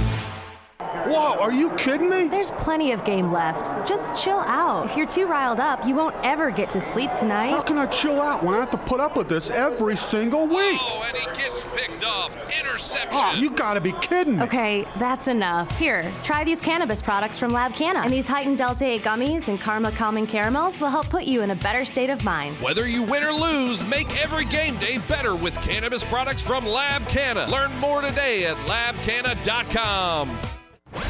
This is the Greg Pogue and John Burton Show. Former Titans coach Jeff Fisher. Who's grumpy this morning? Coach, I'm not grumpy. Hey, John. Yeah. Pull your head out of your butt. Get yourself in a better mood. I'll do my best, Coach. Thanks for the pep talk. Okay. You just made a promo for him. Greg Pogue and News Channel 5's John Burton, WNSR, Nashville Sports Radio.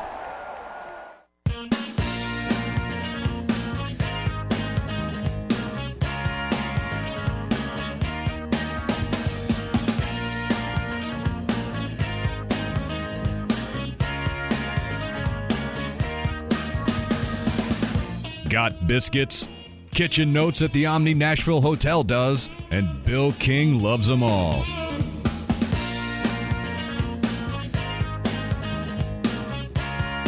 Get a Dave with us every Tuesday. This will be his new slot, just about 15 minutes different from the other slot. Dave, good to have you here. Gators Breakdown is his podcast. You can get it on all the platforms. Very popular. How does Florida stay in this game? What's the formula? What's the ingredient? Bill, unless they've magically figured out something during this bye week on defense, you're probably looking at Florida needing to win in a shootout. That's about the only way, which means Anthony Richardson's going to have to play his best game of his career, best game of the season. And we've seen him light up some teams this year, and we've seen him play at a floor level where you just don't expect him to look that bad, and it's been up and down. So if he goes out there and he's going to have to play his best game versus this defense, and at the same time, Bill, how much can Florida lean on the run game? Georgia's really, really good at stopping the run. Florida's averaging, they put out the note yesterday, 6.4 yards a carry, and that leads the country right now. And there's been a lot of explosive runs, but Georgia doesn't give up a lot of rushing yards. So I think then when we get into that game, the storyline of the game to me is going to be how much does Florida need to put on the shoulders of Anthony Richardson. If Florida comes out and can run the ball, of course that'll make it easy for Anthony Richardson. He'll be part of that run game at the same time. But build a formula. And I don't expect they might look better on defense, and we may not be able to tell. If Georgia plays a good game at the same time, then Florida's defense may look bad anyway, whether they figure some things out this bye week or not. So with the way this season has went, Bill, that's pretty much what we have to go by. You can't look at Florida defense and say they're going to come in and stop Georgia. So I think the path that if you're looking for an upset, an historic upset in this rivalry, it would be because Florida wins in a shootout. Anthony Richardson is going to have to put on a Cam Newton, Vince Young cape for them to win in a shootout, I would think. Yeah, he is, Bill. I mean, we know how good this Georgia defense is, and we know that. And Bill, here's the worry, though, if you're Florida and any other team out there. This is probably where, if you start looking ahead for Georgia, Tennessee, where Tennessee can start maybe having some confidence in this. Go back and look at the quarterbacks that beat Georgia once they got this thing rolling. It was a Kyle Trask. It was a Mac Jones. It was a Joe Burrow. It's guys that could throw the ball 40 times and place the ball wherever they needed to. That's how you beat a Kirby Smart defense. And can Anthony Richardson go out there and do that? I don't know. History says probably not. But that's the type of quarterback that has given Kirby Smart's defenses trouble. Bryce Young in the SEC championship game last year as well. You're going to have to hit your passes. And as I say, Florida's really good at running the ball this year, but that's not necessarily the formula to beat Georgia. You've got to have that accurate quarterback that can just drop back and just throw it wherever he needs to, place it, because that Georgia defense is still good. You got to place the ball on the receivers and let those guys make a play and get some yards after the catch and make some big time catches in the end zone. And I'm just not sure if Florida has that. Not sure Anthony Richardson has that. That's why we look at this game and see Florida's a historic underdog, sitting at 22.5 points right now. And just because you start looking at this game and breaking it down and what Florida has to do to win this game, and there's not really you can point to on either side of the ball, at least looking at what this season's shown us so far and what has beaten Georgia and that defense in the past. You're in Jacksonville. To me, it's kind of a tired topic, but I'll yield some time here. After 23, that contract's up to play the game there in Jacksonville. Obviously, we know Georgia's side. We know Florida's side. Do you feel confident in predicting where this goes? What do you think happens? No, Bill, I don't feel confident, especially after that joint statement they both put out yesterday. Yeah. That's pretty much the first time that's happened with the joint statement and saying they'll continue with the timeline of negotiating with Jacksonville. But that joint statement coming out probably is some kind of indication that at least they're probably having more conversation more than they've ever had about taking this game out of Jacksonville. So yeah, but I don't feel confident either way.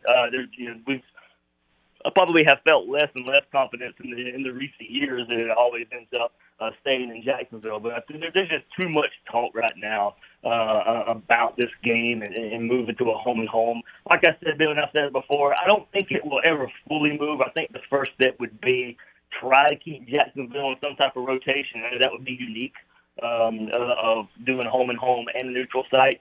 I think you still find a way to do that to kind of appease both sides for now. But Bill, I do think with that joint statement coming out yesterday, I think it's probably a first indication that a home and home is probably at least a trial or is going to move that way in some form or fashion.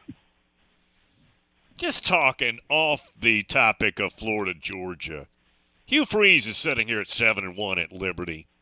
He's a few years removed from his problems at Ole Miss. He won big, beat Saban twice, back-to-back years there. Malik Willis is gone. He's having to rotate quarterbacks to keep somebody healthy in the game. He just destroyed BYU. Now, BYU's losing some games. But is the moral meter run its course? Are we trying to win a ball game or are we trying to judge somebody? Yeah, Bill, I think many schools out there would probably have already taken a chance. And there's just been this, whether it be a rumor or whether it's had some legs, I don't really know. I'm not that plugged into it, but, maybe some behind the scenes that the SEC is trying to keep him away because of what happened at Ole Miss. I know that's been thrown out there too. But, Bill, yeah, I'm with you. At this point, with what we see in college football and stuff right now, no, it is. If you think he can lead you to go get some victories, I think enough time has passed. By the way, I'll put that in there.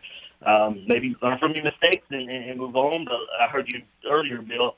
It's not like he's the only person who's done this. He's just the one that got caught. So it's. I think you look at reality and what we're dealing with in college football these days, and with what Hugh Freeze has done in the past, and I know forgive and forget. He'd be a lightning rod in the SEC. I do think Auburn should be taking a look at him once, it does seem like just whatever time period right now, Harsin won't be there much longer at Auburn. I think you have to take a hard look at Hugh Freeze, given his success and what you're trying to achieve, what you have to go up against year after year in that state with Alabama right there and Georgia, your next door neighbor. I think Hugh Freeze should be at the top of Auburn's list. Whatever needs to happen, if that stuff about the SEC is true and behind closed doors, whatever needs to happen, get that squared away. But if I'm Auburn, he is my number one choice to go try and get that thing turned around there. Ken in Middle Georgia, ask Dave what holds more weight, tradition, money, or scheduling when it comes to playing or not playing in Jacksonville. Bill, first of all, I don't think it hurts you. I know Kirby wants to throw the whole recruiting thing out there and missing that home game. They're not hurting recruiting. I get his argument, but they're not hurting at the same time. So I think that argument's kind of a wash. To me, of course, I'll admit I am biased. I grew up in South Georgia. This game was the closest drive for me and my friends, all my Georgia friends. We'd pack up and head to Jacksonville. I live in Jacksonville now. So I'll admit it's coming through a biased location opinion here. But also, we are missing out on tradition in college football now. It is waning. We're losing tradition day by day, year by year right now in college football, and that is one. We don't hear of Texas and Oklahoma wanting to move the game out of Dallas. And that's just, I don't ever hear that conversation. Both those teams enjoy it, and they go there and have a good time. Like I said, I'd like to see it stay in the rotation, but I get the argument. I don't necessarily agree with the argument. Gator Dave with us. Gators break down his podcast on all the platforms out there. Dave, how would you grade the Gators season? Game 1 to right now in year 1 under Napier. A good question, Bill. We had a big episode on that last week. And right now, I think you put it about a C. You got an offense, I think that's about a B with the quarterback play and the run game. Anthony Richardson's up and down play, some big moments, but that run game just really, if you wanted to grade that by itself, an A. So I think you do that. But this defense, Bill, is at historic levels bad for Florida right now. And to sit at 4-3, probably staring 4-4 in the face after Saturday versus Georgia. So 4-4 heading into the last month of the season. And Texas A&M, all right, doesn't look as bad as it did coming into the season. But South Carolina maybe looks a little tougher. And they're probably, they got Missouri and Vanderbilt, I think, next. So they're probably looking at 2 more wins there for them. And FSU a little bit better. So you're staring 4-4 in the face, Bill, more than likely after Saturday, heading into the last month of the season. But there's so much inconsistency so much in these first 2 months. You've had a big win versus Utah, kept it really close with Tennessee, if you want to go moral victory a little bit there, and some disappointing losses at the same time. So I think overall, Bill, you probably give the Gators a C. And the big news yesterday, you look at record, you probably throw away record a bit in first year transition. Everybody's looking at recruiting and where you are recruiting. You flip big time Roger Kearney out of here in Jacksonville, right outside of Jacksonville in Orange Park. You flip him from FSU, one of the nation's top offensive linemen. That moves Florida up in the recruiting rankings to 8. Cormani McClain commits Thursday. Gators in great shape for him, one of the best players in the country, 5-star cornerback. So, Bill, you probably take a look at it in a couple of ways. On the field, you're not where you really want to be, but maybe where some expected to be. But in first year, especially looking at what Florida's going up against Georgia this week, all the talent they have, it's time to start closing that talent gap. And it looks like Billy Napier is kind of setting the foundation for that. Dave, tell everybody how they can get your podcast. Everybody can get Gators Breakdown at news4jax.com/Gators Breakdown. Podcast video version out there on YouTube as well. Plenty of Florida Georgia coverage being right here in Jacksonville with News for Jax this week as well, and plenty of Florida Georgia coverage on the podcast and covering recruiting all this week as well, Bill. So it should be a big week for the Gators on the trail. See you next week, man. See you, Bill. Gator Dave. BCS know-how. Every year since they lost the format, the BCS format, to the playoffs, which started in 14, they come out and that site will list, here's how the BCS would rank things. Here's how they would do it. And I pulled this up, I think, last night. Georgia would be 1. Again, this would be the BCS to date, the games that have been played. Buckeyes 2. Volunteers 3. Michigan 4. So if you had the playoffs today, I know we don't, but if, you'd have 2 SEC, 2 Big Ten teams. I don't think the committee, even if that's the way it looks at the end, I don't know that the committee's going to do that. Which would further point out the lie, which is the premise of the committee concept. It would buttress my dislike for that concept. Nonetheless, many people wouldn't see through it. Oh, yeah, well, somebody else deserved it this time, Bill. Number 5, they have Clemson. Number 6, Alabama. Clemson wouldn't beat Alabama. Number 7, TCU. Number 8, the Duckies. 9 would be Oklahoma State, and 10 would be the prophylactic posse. That would be the BCS's look at it. At the very end, when the mighty committee, and we're told by the lords of the sport, without much transparency, by the way, but no. We look this up, we research it, we're in there watching games, we debate it.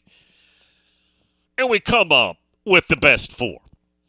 And most of the time, it is the best four. BCS era, it was always the best four. If you go back and look, they would have had the best four every time. If you go back and you draw a line there, they would have gotten it right basically every time. But this committee, I don't trust. And if we got to the end, let's say we got to the end, and whoever won the Michigan-Ohio State game, they go undefeated, win the league, win the championship game of the league, play the West team, beat them handily. The other team only sitting there with one loss. Let's say the Michigan-Ohio State was really close game. Could have gone either way.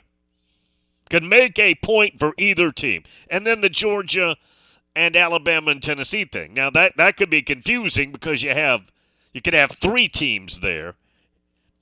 Now, again, you may say, Bill, probably not that likely, but let's just say Georgia beats Tennessee. It's Georgia, Alabama in the SEC title game, and Alabama beats Georgia, and all of them have one loss. And then you have Michigan, Ohio State sitting there. You have Clemson undefeated, and you have TCU undefeated, and you have the Ducks with one loss. They're not going to put in two Big Ten teams together. I just don't see it. They're going to try and even it up. Now, when we get to 12, that won't matter, but then we'll get the squawking about who's number 13. All you do is move the goalposts. When you add more teams, yeah, more can get in that would never get in. That's true. But all you're doing is moving the goalpost. You're changing the argument from number 5 to number 13. All right, we'll take the break. Griff about 20 minutes into hour 3. Omni Nashville Hotel.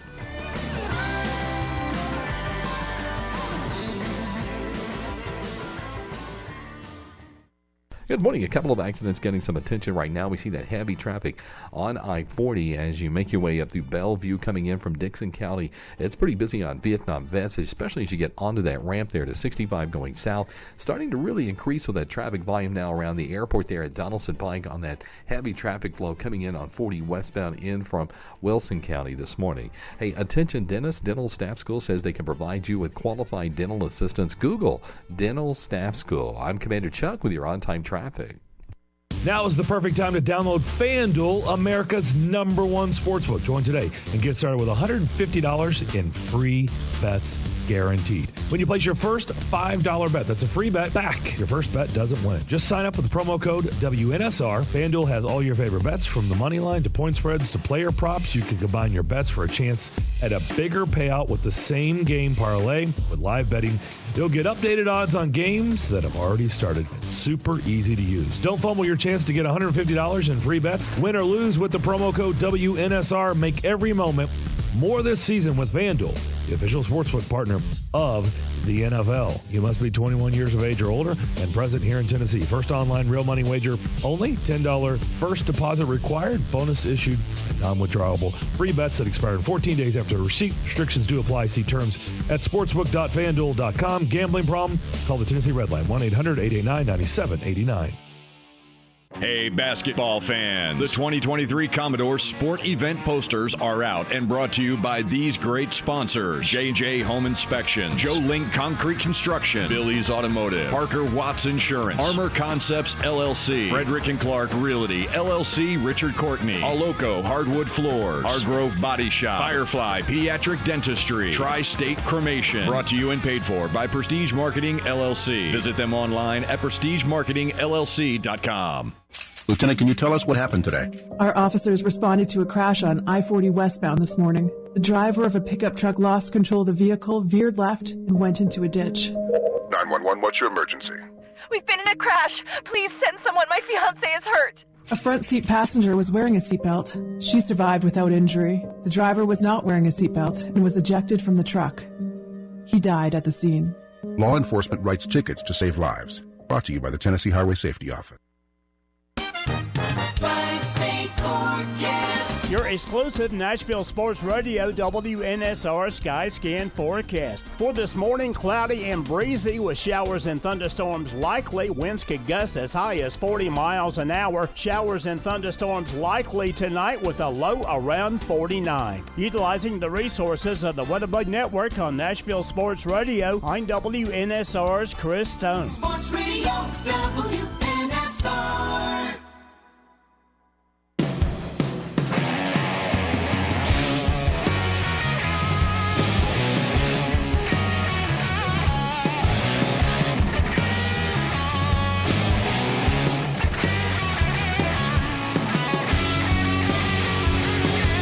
College sports.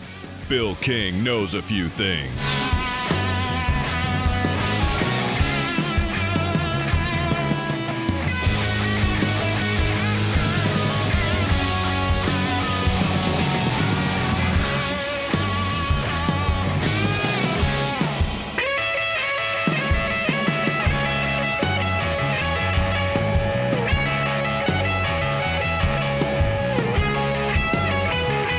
Kirkland down there in Georgia asked Dave if Richardson can beat Georgia passing the football. It came up. Yeah, he brought it up, and the answer is I don't think so. Not based on what I've seen today. Now, can Anthony Richardson, again, put on the Cam Newton, Vince Young cape? As just a big athlete, go out there and make things happen? Maybe somewhat. Enough to win that game? I'm not a believer in that. Georgia's got way too much personnel. It'd be a huge upset. They're a 22-point favorite in this game in Jacksonville on Saturday. That's big. That's a huge number. Georgia dog, Bill, can we admit Georgia is second in the country in total offense? Tennessee 1, he pulled up the stats, at 551. Georgia 2 at 534. Ohio State 3 at 517. TCU is 4th. Oregon, and then UCLA. How many people knew Georgia was number 2 in total offense? I don't think.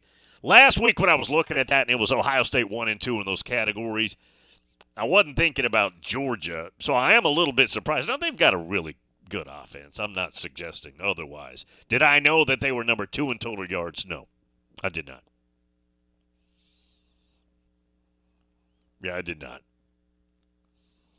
Also, but I did not. Griff's coming up in about, 38 minutes. Mike Griffith, the AJC's Dog Nation. He spent some time. Now, I know people, Clyde probably up in Detroit. Bill, don't get Griff into the Jacksonville thing. Do not get Griff into the Spurrier thing. What's the other one with Griff? Vanderbilt Facilities? You want to go there with Griff? Yeah, the Jacksonville thing will probably come up. I don't know that I really want it to. Very rarely do I go somewhere on the show that I don't want to go. I'm not interested in it. With that one, I'll probably go there. I'll try and limit it, which means it'll probably go longer than I want it to. Tom in Myrtle Beach. Bill, why is anybody talking about Ohio State versus Georgia or Bama or Oregon or anybody else except Penn State? The Buckeyes haven't been challenged yet this year. Penn State and Happy Valley will be our first real road challenge. Let's see how we do Saturday before talking about matchups with others. I mean, I think that's a real way of looking at it, for sure. I don't have a problem of fantasizing about, hey, what would happen if we went to Council Bluffs today? We'll never get that done, but it's fun to speculate on. It's a nice little cute little feature for the show, you know? Everybody's going to agree or disagree on it, which is fine, too. I like being mentally challenged. Like, that's fun, though. Jim and Jupiter, Bill, I can't believe you're actually spending time this morning talking about Florida upsetting Georgia. Might as well talk about The Tooth Fairy or Santa Claus. Well, I remember getting like 2 quarters under my pillow every time I lost a tooth. So, and I don't know who put that there. And those 2 quarters were not there when I went to bed that night. Now, how'd that happen? My parents didn't come in there. My parents had money, man. They weren't putting change in their pocket. So somebody had to slip those quarters under there. I got rich off that. I don't know how many quarters I ended up with. I was a wealthy child based on the Tooth Fairy. By the way, where does the Tooth Fairy get that money? Is the Tooth Fairy like the government? You can just print it? Just print it up? It's good? You ever wondered, like, does the Tooth Fairy have a bank, or how does that work? Or is it just magic? Like, I need money today, and then there it is. I've got lots of people who need quarters under their pillows. Look, Georgia and Florida is a big rivalry. I don't think Florida has much of a chance to upset them, but it's a huge rivalry, and you live in Florida, so you've seen that game a bunch of times. Crazy things have happened in that game. I don't think this is that year. No. You got to at least, though, think about it from this. College football has a fantastic way of lulling us, and I don't mean to sleep in a boring way, but lulling us to sleep thinking that everything's just going to go as planned.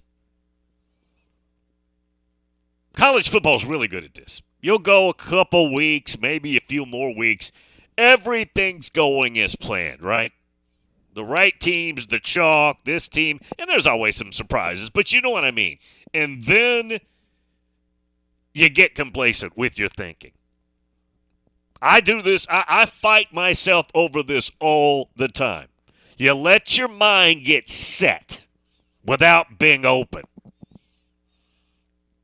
And again, I don't think there's any way Florida wins this game, but I'm just saying somewhere in here there's a matchup that we didn't see. Maybe it's Kentucky-Tennessee. I don't think Kentucky wins that game. What if Tennessee, for once, gets bogged down here this year on offense? I don't know that I see that happening here, but Tom says watch out. Penn State's Ohio State's first real challenge. Certainly on the road, too.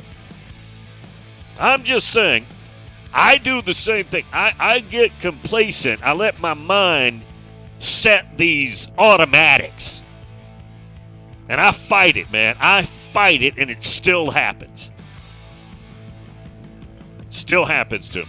Happens every year. Say it's not going to happen again, and it happens. There's a trick somewhere out there, guys. I don't know where the trap is set, but there is a trick waiting on all of us. Omni Nashville Hotel.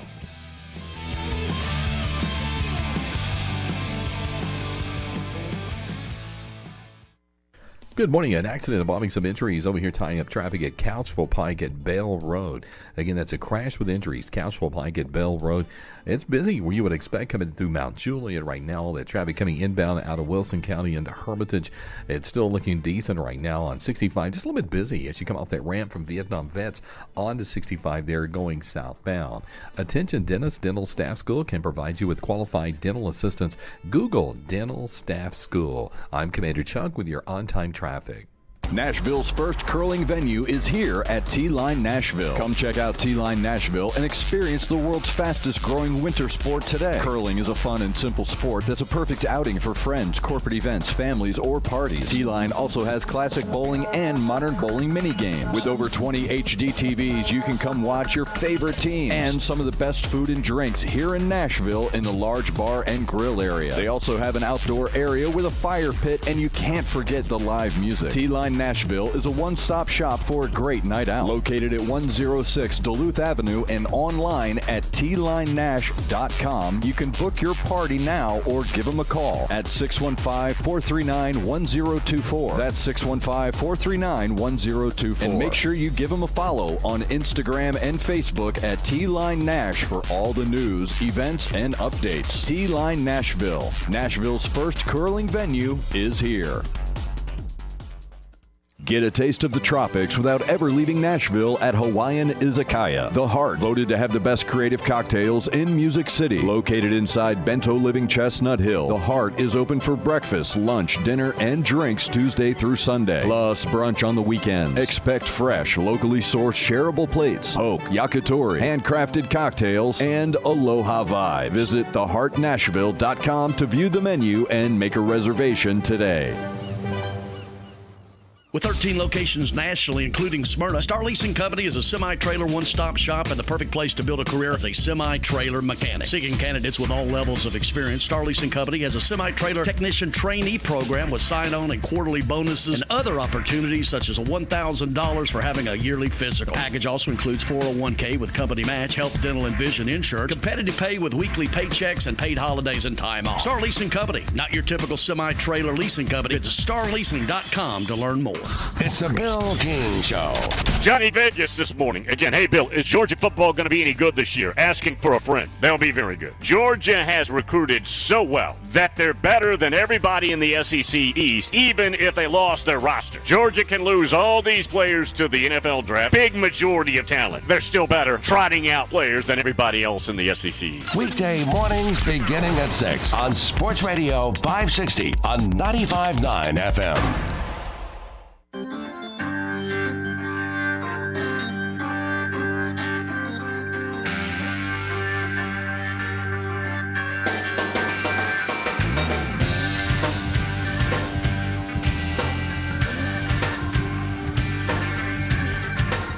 He knows more about the oblong spheroid than any man in America. It's Bill King.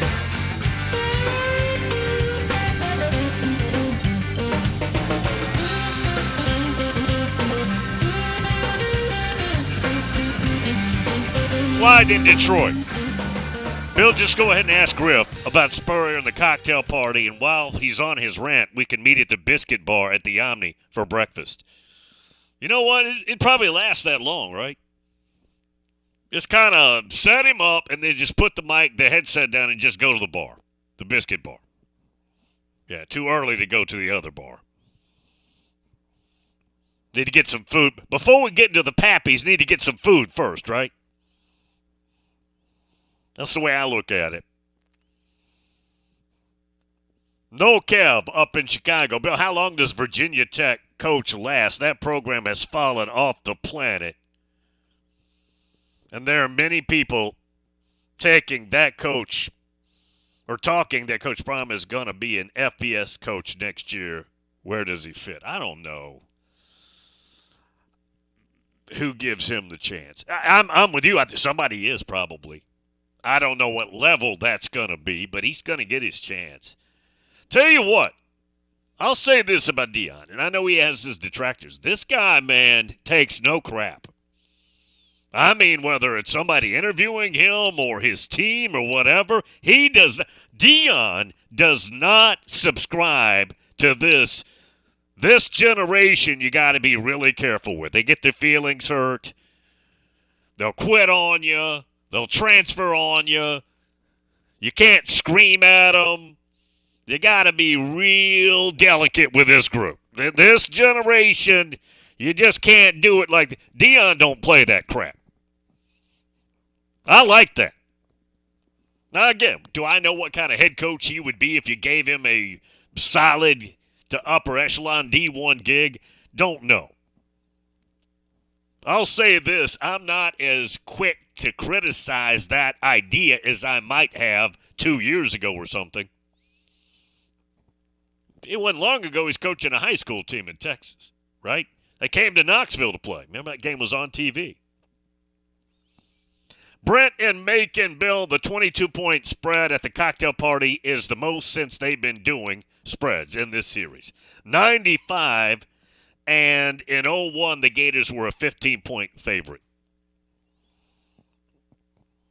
Josh in London. Bill, it's easy for Georgia to be number 2 in total offense when they play teams like Samford, Vanderbilt, and Helen Keller's School for the Blind. Build up a lot of stats that way, Josh says. Easily. Putting up 500-600 yards a ball game, man. The Helen Keller football team. That'd be pretty good. Topwater Assassin. Bill, it doesn't matter how good Georgia is. If they pull a Clemson and turn the ball over 4 times, they'll be in a dogfight. Well, let's. I was talking about benevolence earlier in some of the games. Florida's going to need some unusual Georgia benevolence. Like more than Georgia is ever going to display. Lots of benevolence. Among other things. They're going to need benevolence. They're going to need Anthony Richardson to have his, again, Vince Young, Cam Newton game. If he's got that in him, and again, I'm not comparing him, but I'm just saying if he's that kind of spectacular athlete, then they're going to need all that.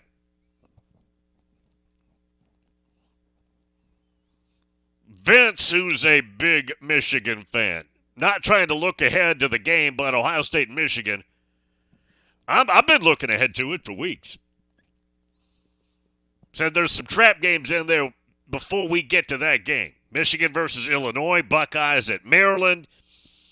Maryland's not going to be able to slow them down. Maryland may get some points in that game, but it's not going to be enough to outpoints the Buckeyes. Michigan at Illinois. Now, or Michigan versus Illinois. Where's that game at? I haven't looked down the schedule. Anyways, Bert's got to get Michigan in the phone booth, which Michigan loves to play in the phone booth. Michigan's not worried at all about getting in the phone booth. But it can't be a big scoring fest. And the Illini have a fantastic running back, too. Both of them do. That'll be a good feature. But that's got to be a slugfest that doesn't get into the mid to high 20s for Illinois. And it will require Michigan to be in a very benevolent mood. On top of all that. Kevin in Muletown. Tennessee against Kentucky all-time is 82-26-9. There are only 4 examples of one school having more wins over another opponent.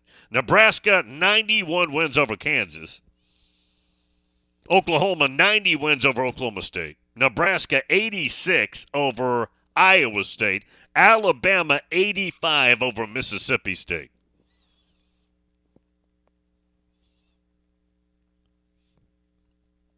That just leads me to ask the question. I guess this is the most here, but does that mean there's not one rivalry, or it doesn't have to be a rivalry per se in the truest of the definition.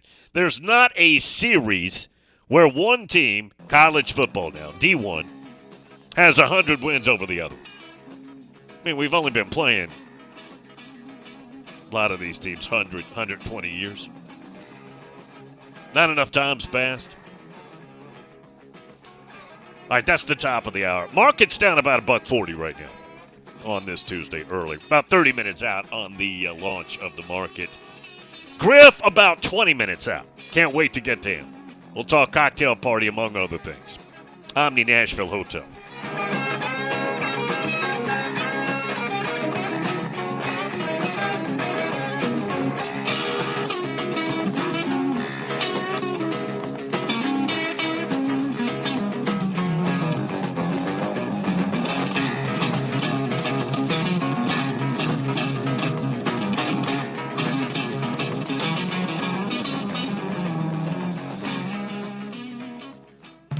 On air and online.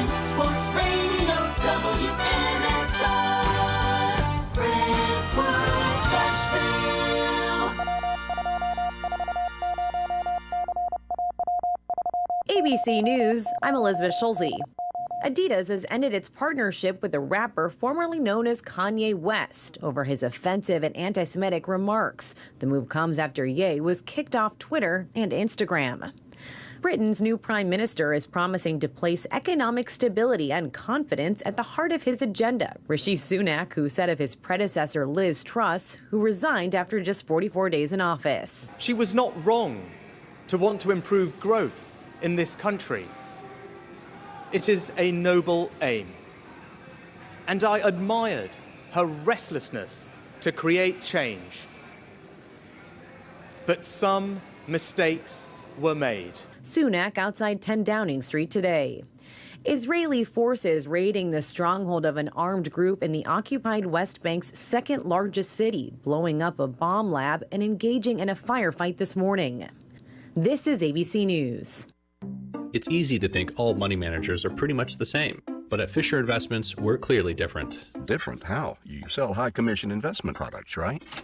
No, Fisher Investments doesn't sell any commission-based investment products. Well, you must earn commissions on trades. Nope, never at Fisher. We're a fiduciary, obligated to act in our client's best interest. It's the highest standard of care for a financial advisor.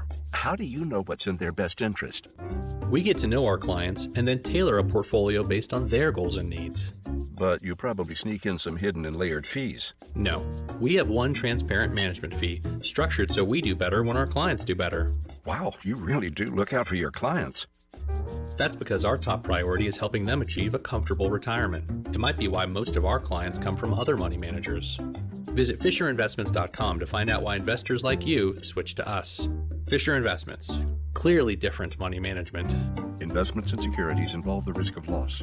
Prescription products require an online consultation with a healthcare provider who will determine if a prescription is appropriate. Restrictions apply. See website for full details and important safety information. Subscription required. Refund available for 60 days after purchase. Hey guys, did you know there's a generic form of Viagra that works just the same but is 90% cheaper? And you can get it online? Just go to 4hims.com/joy. At Hims, you'll get a free medical consultation, discreet shipping if prescribed, a 100% online process, and trusted generic alternatives to the biggest brands at 90% off. That's right, get generic for Viagra, the same active ingredient as brand name Viagra, but 90% cheaper. It's the same medication you get from your doctor, but with zero copay, no expensive appointments, and no awkward face-to-face conversations. Results are guaranteed or your money back. To start your free online visit, you need to go to this exclusive address, 4hims.com/joy. That's 4hims.com/joy for your free online visit. FORHIMS.com/JOY. Located at 5410 Murfreesboro Road in the heart of Laverne, City Slickers is one-stop shopping for all your liquor, beer, and wine needs and has been a multiple winner annually in the Best of Rutherford County voting for Best Liquor Store and Top Wine Shop. Featuring the lowest prices, the best customer service with unsurpassed knowledge, City Slickers offers the largest craft beer selection in Rutherford and southeastern Davidson counties and has beer on tap at its Growler filling station. City Slickers also sells mixers, sodas, snacks, tobacco products, and the Tennessee Lottery, and can place special orders and assist with all your events and even wedding planning. Make sure you follow City Slickers on all their social media or just give them a call at 615-280-7469. That's 615-280-7469. Located in the heart of Laverne, City Slickers.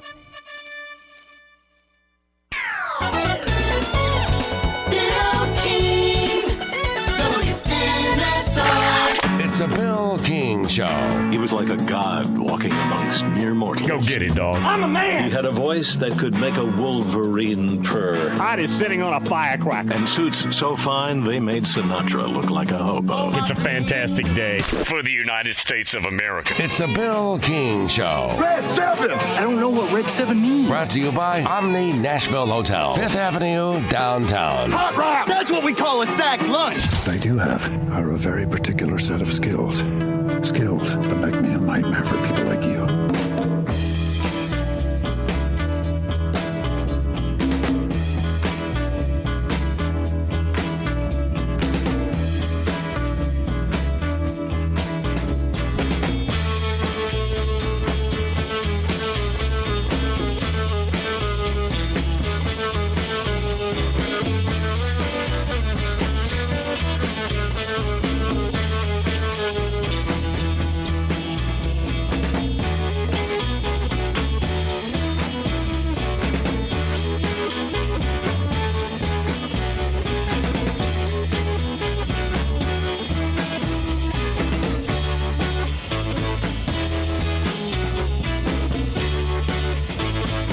Coming up in about 15 minutes, Mike Griffith, AJC's Dog Nation. Dave Biddle sometime this week. I still don't have that locked in, but I will.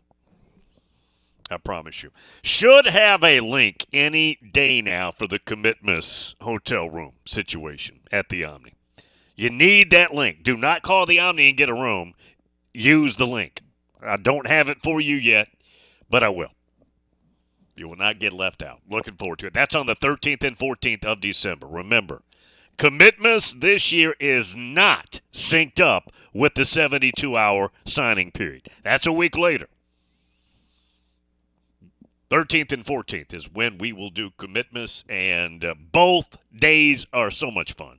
The afternoon, late afternoon, evening on the 13th, and then the next morning, breakfast and the show and everything else. It'll be a fantastic time again. Looking forward to seeing many of you. Jeff, too, says, Bill, I give Griff about 12 seconds in his segment before he mentions the game being in Jacksonville. What is comedic, though, while Griff complains about Georgia playing a home game in Jacksonville, he fails to mention Georgia plays 8 or 9 games a year, either at home or in Atlanta. Here's what I want to know. And again, I don't care where they play that game. I don't. If they announce it's moving to Pluto, that's fine with me. As long as I get to see the game, I don't care where it's at. I do not have an emotional investment in that topic. And I understand. You can't really entertain recruits. You can get them tickets, and that's a recruiting weekend. But when Kirby says we would recruit better, I'm trying to figure that one out. Now, again, if you have a home game every other year, you're Georgia and Athens, you can bring recruits in, you can be with them, entertain them, show them, have fun at the game, home crowd and all that. Absolutely, that's a fun time and a fantastic sales point for recruits. I totally understand that. I get it. I come from that world. I come from obsessing over recruiting since the 70s, okay? That's the world I come from. But when he says we would recruit better, who would you have gotten? Now, again, I'm just asking. Who would Georgia have on this team or some other team that they didn't get or don't have based on that home weekend? I mean, this is a team that it's at the top of the recruiting rankings every year. Right at the top. 1, 2, 3, whatever it is, right? I don't care if it's 1, 2, or 3. Somewhere in there, pretty much every year. Georgia can be bad. Georgia can be poorly coached, like they have with some other coaches previously, and have incredible recruiting rankings. Georgia can go get players and not even do anything with them and have really good recruiting rankings. Again, talking about maybe Ray Goff, and I like Ray, or Jim Donnan. I like Jim. But let's face it, they didn't max out those teams. They just didn't. So who would be there? What would have changed based on that home weekend? Again, I know that's a fantastic environment that you don't have now, that you'd like to have. I get that. But who's there that's not there based on that analogy? Not sure I understand that. I'm not sure that I understand the thinking. Topwater Assassin. Bill, Clemson has a shot to get to 100 wins over the Gamecocks before you retire. Vince says that Michigan-Illinois game, the Michigan-Burt game, is in A squared. Yeah, I didn't know. I'll be sure. I know Josh isn't talking about competition. The Buckeyes played in all high school teams so far this year. I hear you, man. Hoptown boy, I would say playing Toledo and brick by brick is the equivalent of playing Vandy and Sanford. By the way, Vandy and Sanford just played in baseball Sunday. So they have played. I don't know that they played. They probably played in football. I don't remember when. I'm sure they have.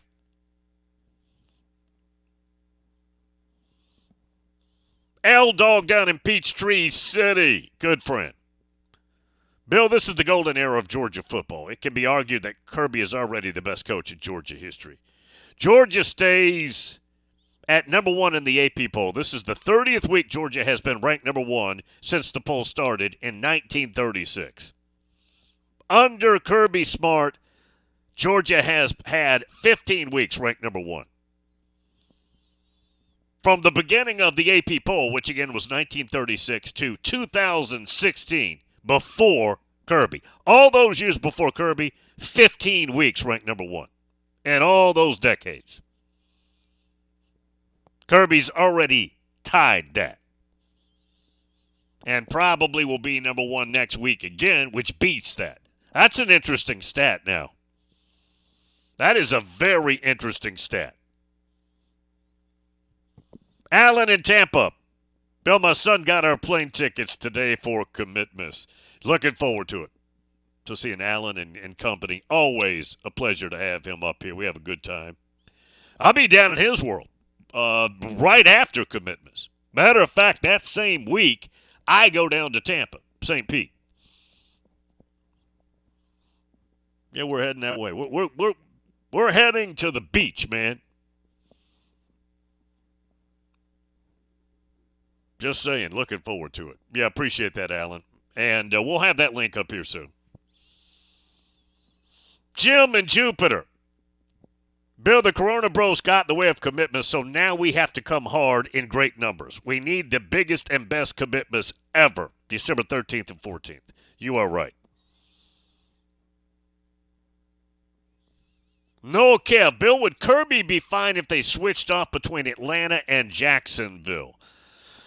So, every year, yeah, Jacksonville, and then the next year Atlanta, and then back and forth. And then you could say, for example, Jacksonville now is an hour away from Gainesville approximately, so recruits could go to the game and then head to the campus because it's an easy 1 hour. It's, 70 miles? So an hour and change. If you don't get pulled over in Waldo like I almost did, it's about an hour and change. If you go on the back roads. And if it's Atlanta, that's about an hour or so. I don't know, man. The traffic from Atlanta to Athens is brutal, though. Isn't it? I mean, a couple times I've done it, I remember thinking, I didn't plan on this being this rough. So it'd probably take a little bit longer just by virtue of the area you're in. But with Atlanta, you could go to the game, and then you could go to Georgia and have a really good time and get shown around and all that, right? I don't know. I don't know that, but I would think Atlanta would be better, but I think they would prefer just to have it in Athens. It's going to come down to this. The package that Jacksonville presents, the financial package, and then Kirby Smart, because Kirby Smart is hell-bent on it being in Athens, and I get that. That's his place. I mean, he's fighting for his people. But the people above Kirby, who wins that fight? And not that it's a fight. Who wins that debate? Kirby says, I don't care how big the package is and how financially lucrative it is. I want it in Athens. And they're paying him $10 million a year. Does he win out on that one? We've got 2 more years based on the current deal in Jacksonville. 2 more years. So we'll see what happens. Bitcoin Playboy. Richard Appleby throwing a long touchdown to Gene Washington to beat the Gators in 75 sticks in my mind as one of the best plays in that rivalry. Well, yeah, it depends, though. Buck Bellew, Lindsey Scott. Now, if you're a Florida fan, that's not one of the best plays. Remember the year that Mark Richt got them all fired up and they came out stomping on the midfield and everything else? Remember that? Man, he had them all fired up.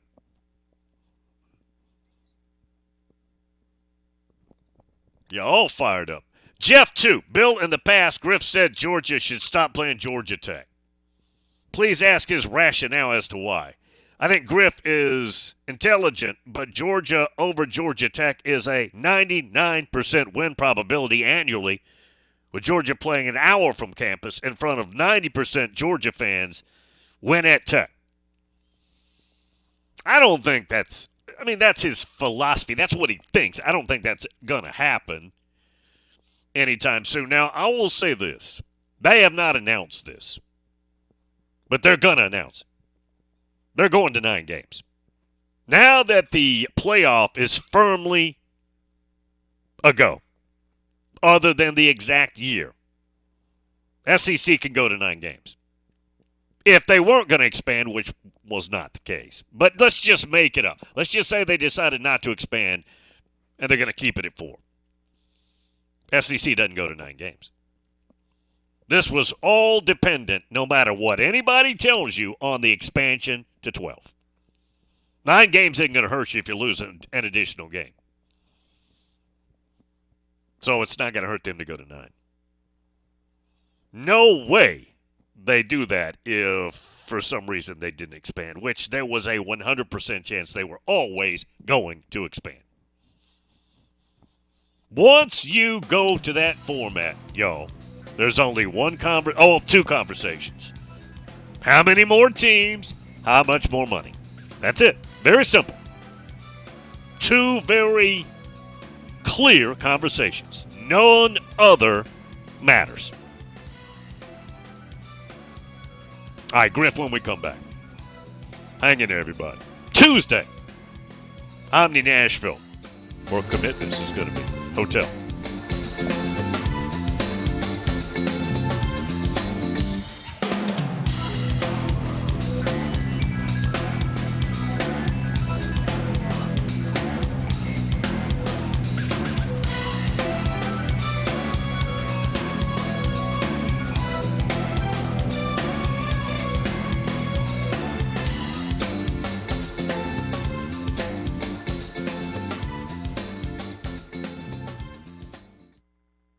Good morning. Still quite a bit of traffic volume up through the Hickory Hollow area on 24 westbound. Coming in from Rutherford County. Still not too terribly bad as far as interstate accidents, at least at the moment now. We still see heavy traffic flow coming in from Murray County up through Williamson County on 65 north through Franklin into Brentwood. Hey, attention dentists. Dental Staff School can provide you with qualified dental assistance. Google Dental Staff School. I'm Commander Chuck with your on-time traffic.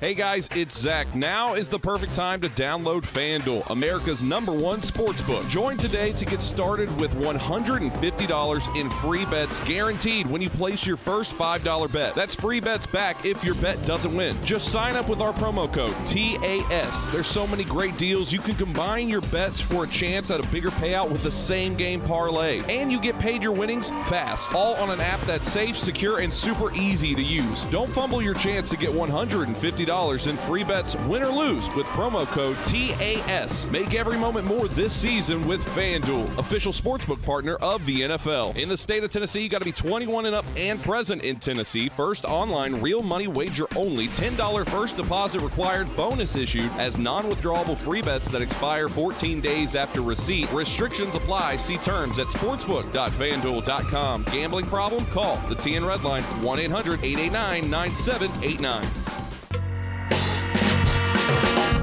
Slim's Tender Mac Bowls are back.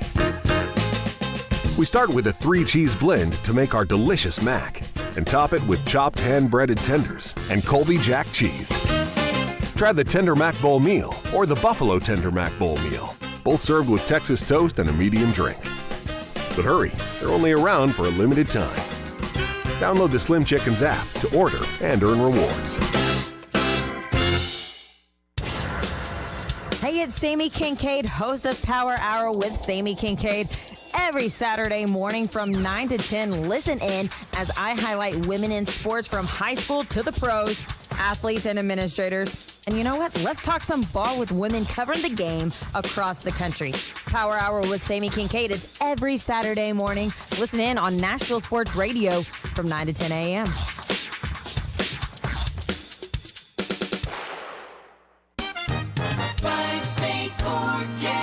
Your exclusive Nashville Sports Radio WNSR Sky Scan forecast. For this morning, cloudy and breezy with showers and thunderstorms likely. Winds could gust as high as 40 miles an hour. Showers and thunderstorms likely tonight with a low around 49. Utilizing the resources of the Weatherbug Network on Nashville Sports Radio, I'm WNSR's Chris Stone. Sports Radio WNSR.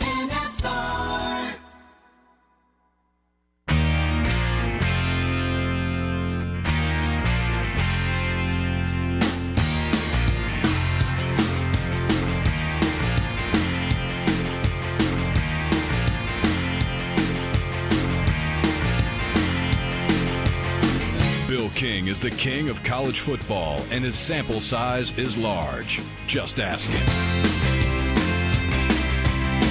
Griff's with us right here, AJC's Dog Nation. Griff, first question from the audience, Tom in Myrtle Beach. Wants to know, with the way Georgia struggled on the road with Missouri, do you think they could struggle with the Gators in Jacksonville? Well, I mean, they didn't struggle at South Carolina. They won 48-6 there. This isn't a road game, remember? It's a setup. We're setting you up there, Griff. Yeah. They could struggle. I don't think it has anything to do with the road. I think it just has to do with the inconsistency on offense.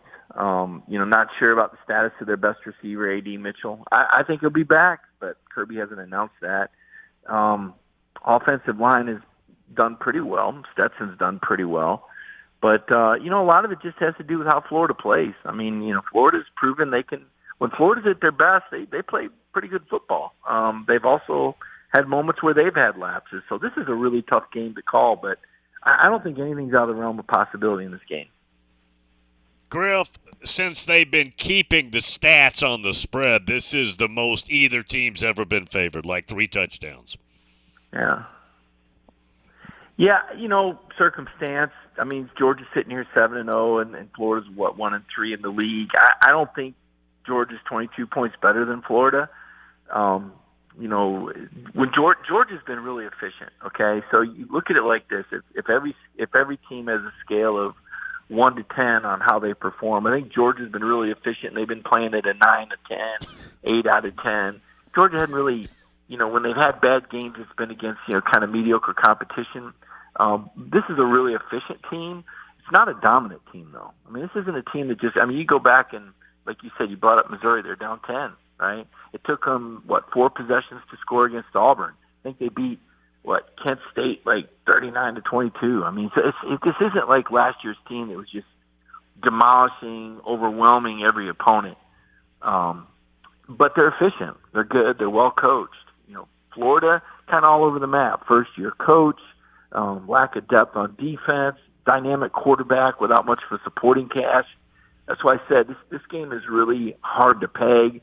22 points is the average margin of victory in Georgia's 4 wins over the last 5 years. It's probably why they came up with that number. You look at last year's game, Florida actually outgained Georgia by a yard. And yet Georgia won 34-7 because of the Anthony Richardson meltdown at the end of the first half with the 3 turnovers in the last 3 minutes. So you take those 3 minutes out, you can make an argument that Florida, played even with Georgia the other, 57 minutes. Griff, you wrote about it, so let's at least get into it a little bit, and that's the future of Jacksonville. 2 more years left on the contract. Do you have a prediction or any kind of feel for the way this will end up? Well, there's got to be some dominoes that fall, right? So once there's a 12-team playoff, the SEC goes to a 9-game schedule. We know that's coming. It's inevitable. They want more television money, and that's what they're going to have to do to get it. Once you get the 9-game schedule, that gives Georgia and Florida some flexibility. Different years, different teams will have, 5 home games or 4 home games. Well, each one of them is guaranteed 4 home games a year. So maybe you could do a bit of a rotation. I do think Athens is going to be in the mix. My only question is Atlanta going to be in the mix, and is Gainesville going to be in the mix? I think at a bare minimum you're going to have Athens and Jacksonville, but I think Atlanta's trying to get in. I think Billy Napier may have some interest in that. He's a North Georgia guy, 1, but 2, recruiting. Atlanta is a very, as you know, talented area. It'd be a lot more advantageous for Atlanta and, for Florida to have an opportunity to get up there every other year or every 3 years or every 4 years. So I think there's going to be some high-stakes bidding between Jacksonville and Atlanta. Not sure if Gainesville fits into the mix, but I do think Kirby's going to get his game in Athens at some point. I was going to ask you, I know Kirby is the head football coach, but he's also a very powerful coach, makes a lot of money. Does he have a big say in this, Griff, or is somebody in the administration, the president, the AD, a chancellor, supersede him and maybe veto his will? They vetoed him for 7 years. I mean, he's not. It's interesting. I had someone tell me, as much as Kirby Smart's done, and as much as they're paying him, why doesn't he have the same power that Nick Saban does? You think Alabama said no to Nick Saban over anything? No. So why wouldn't Kirby Smart have that same sort of, I don't want to say control, but they trust Kirby's decisions, and that's why they're paying him $112 million. I don't know anywhere else in the country where someone's getting paid $112 million, and you got some administrator saying no to him. But there's some politics involved. They call it tradition, but the administrators, Georgia gets a lot of money. But if it was all about money, then why are you paying Kirby Smart $112 million? I mean, the logic, it doesn't make sense. If Georgia's saying, well, we're doing this because we get an extra $4 or $5 million every other year. Okay, well, are we trying to save money, or are you trying to win championships? Because if you're trying to save money and you're paying Kirby Smart $112 million and you're putting $240 million in the facility, what the hell's another $4 million? If that's what your head coach believes is best, you've won one national title in 41 years with the schedule model. Meanwhile, there's been 27 titles won by schools in adjacent states over that time. You've got one. You want to tell me your business model works? That's nuts. So I think that, people get hung up on quote-unquote tradition, like storming the field. That's a tradition. Yeah, it's a real good idea until someone gets seriously hurt. And, oh, by the way, they have been. There's been goalposts that have come down and crushed people's skulls. And we're in a day and age where you want 1,000 people in a compact space, some of which have been drinking alcohol with upset 18 to 22-year-old men. Yeah, that makes a lot of sense. Tradition. Okay. My goodness, it's amazing some of the rationale that people come up with to justify stupidity. Mike Griffith, AJC's Dog Nation. Griff, how do you see the Kentucky-Tennessee game? Oh, it's interesting, right? I mean, Tennessee looks great on offense. Kentucky is a program that can run the ball effectively. They've got a really good quarterback, obviously. Tennessee's got a lot of momentum. They're at home, but, you never say never. You don't know in this league. The SEC is, it's an interesting league, right? And things can happen. I don't know. I'm sitting here telling you I'm not exactly sure what's going to happen in Georgia, Florida. That's a 22-point spread. I don't know, what is it for this game, 11 or 13? 15. Something like that. Cedric Tillman going to play? Do we know that yet? There's a lot of questions. Kentucky has kind of been a bit Jekyll and Hyde. We saw them, lose to South Carolina at home, and then the next week, handle Mississippi State. It's an interesting game. I think in the end, Tennessee probably has too much offense. They've got a wider margin for error than Kentucky, but I think Will Levis is potent. There's a reason why he's projected first-round pick. I just don't know who he's going to throw to. And Tennessee's pass defense hasn't been great. Run defense has been pretty doggone good. It's kind of a strength on strength. If Tennessee can stop Chris Rodriguez, they'll blow Kentucky out. But if Kentucky can get the run game going, things could be interesting. Ultimately, Tennessee has a lot of firepower, and Neyland Stadium is a tremendous home field advantage right now.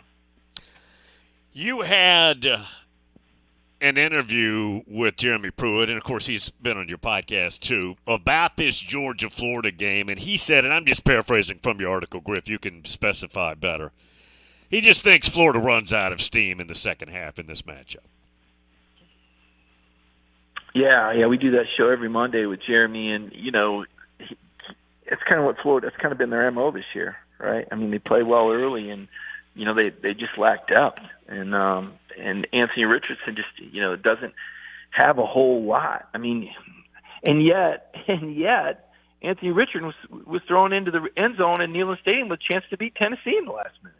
right? That's why I'm saying you don't ever say ever, or never say never, I should say, because we saw Florida darn near pull one out against Tennessee. Like I say, he's thrown into the end zone with a chance to win late. It's crazy to think that, but that's how close that game was. I mean, Hendon Hooker was remarkable that day, by the way. But yeah, I mean, Jeremy knows Billy Napier and Kirby Smart really well. He was on the same staff with both of them at Alabama and recruited a lot of these guys that you see on both teams playing. I think he's got a pretty good read on it, and he's probably right. And this has kind of been what George has done. I mean, they don't beat themselves. Eventually the other teams give out. Georgia's pretty physical, pretty deep, a lot of talent.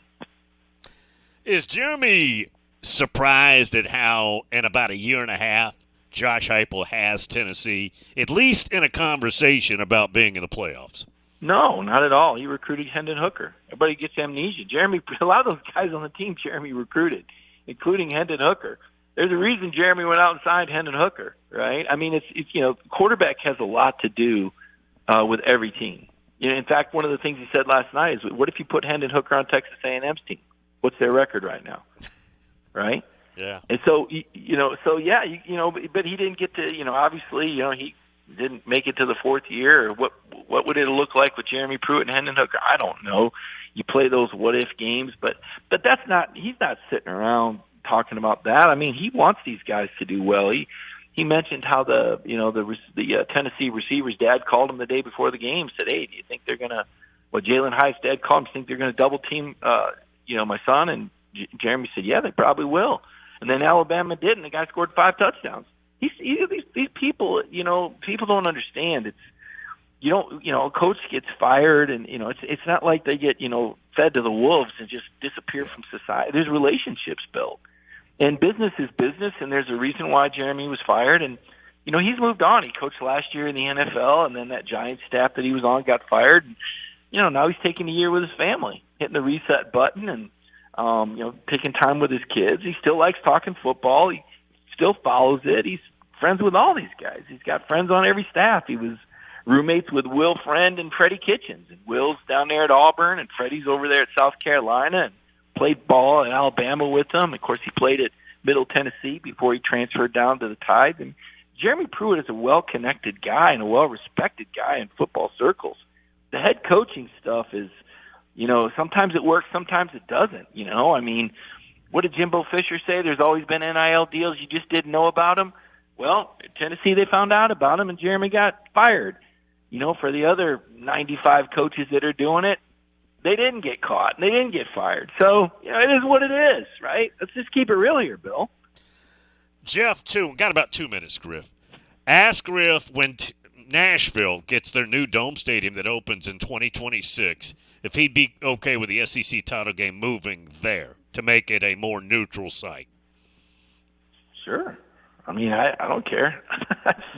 It sounds exciting. I can't wait to see it. I mean, Nashville's a great city. Everybody loves Nashville. I did a podcast with Florida last night. We were, talking about how crappy Vanderbilt was, and they said, "Hey, but you got to keep them because everybody likes going to Nashville."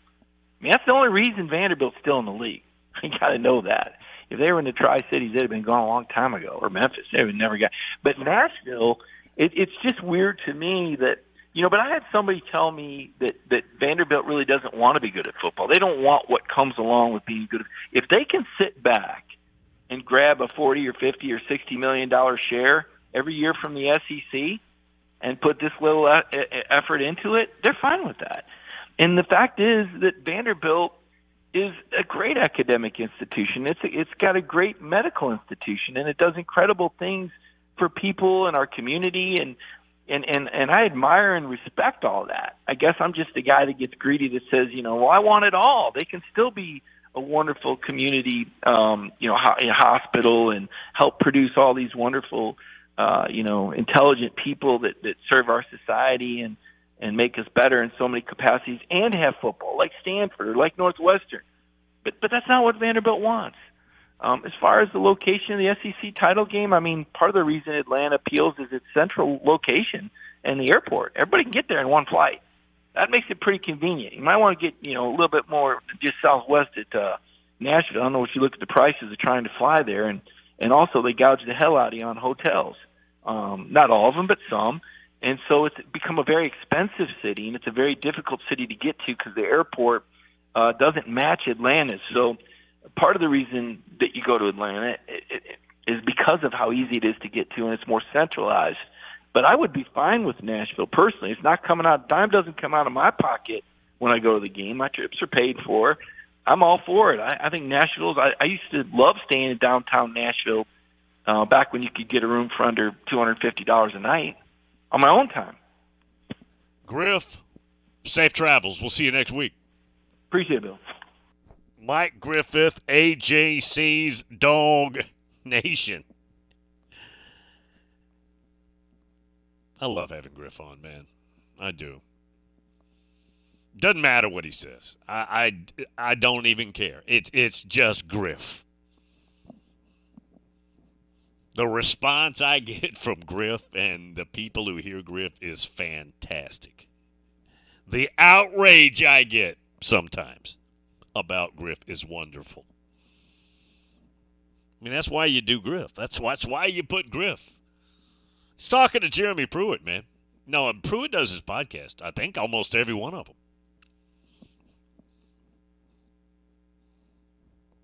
Kevin in Muletown. Bill, if Pruitt was still at Tennessee, he would have had the keys to a Ferrari, but he wouldn't put the battery in it. Well, they wouldn't be running this kind of offense. That's not what Jeremy's about. Now, Henry Hooker would still be a good quarterback, but they wouldn't be doing what they're doing offensively.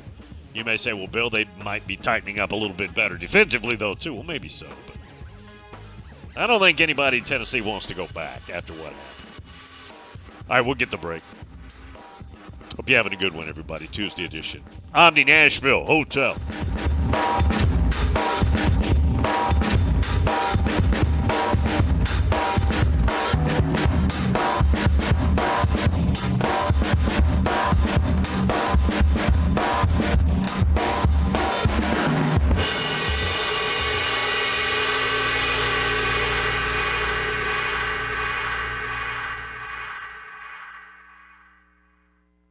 Good morning. Still some traffic volume trying to get past the airport there on I-40 westbound through Hermitage, Donaldson, Charlotte Pike near the interstate. There's still on the scene of that wreck with some injuries.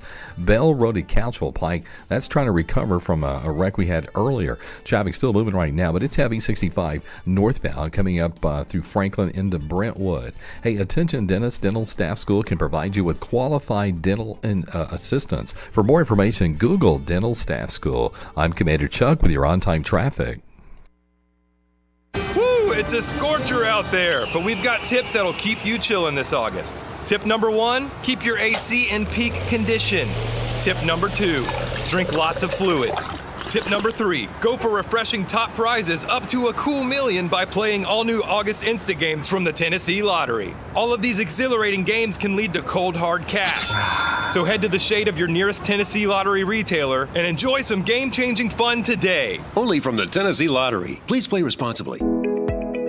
From scholarship and grant programs to providing students with the qualifications and certifications they need to start their professional careers, the Tennessee Lottery has awarded more than $6.5 billion in funding to education programs, and we're proud to play our part. See for yourself how all of the fun of the Tennessee Lottery goes to supporting someone's future and a brighter tomorrow at tnlottery.com.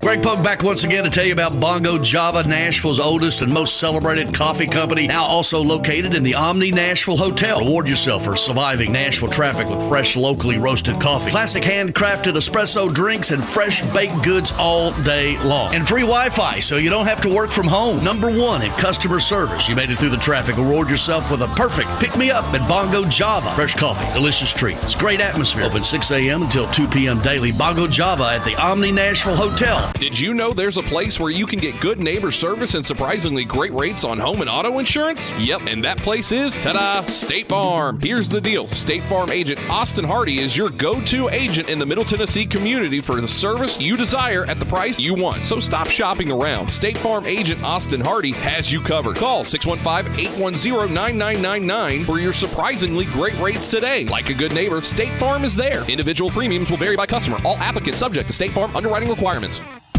Get all your NASCAR news every weekday right here on The Final Lap. Hey, it's Kerry Murphy and Kyle Larson play the spoiler at Homestead Miami Speedway, a non-playoff driver winning a playoff race. Up next is Martinsville Speedway, the last chance for drivers to get into the Championship 4 race at Phoenix. So grab all the latest NASCAR news, race recaps, driver reviews, stats, and info every single weekday right here. Hi, this is Kyle Larson, and you're listening to The Final Lap with Kerry Murphy. Every single weekday right here.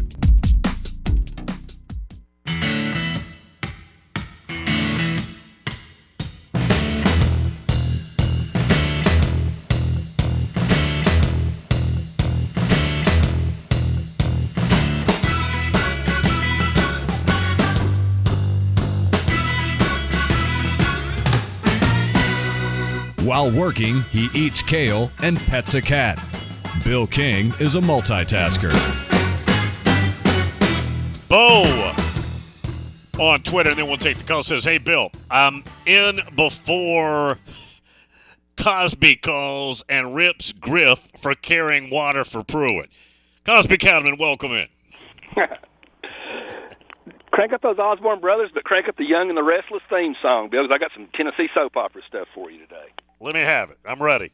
I do. I got it for you, Bill, but Griff, as usual, did throw a curveball there on Pruitt.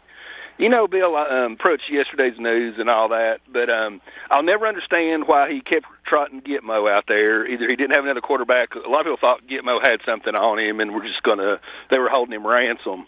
But, and I know he's a Tennessee hater, and he's a Bammer and all that, but I've just never really developed a hatred for Jeremy Pruitt. If traditional football was still a thing, which it's not, I think he'd be a good coach for somebody. You know what I'd like? Where a good landing spot for Pruitt would be if Griff's really accurate and he's going to get another opportunity. MTS who needs to throw a bone at him and bail him out.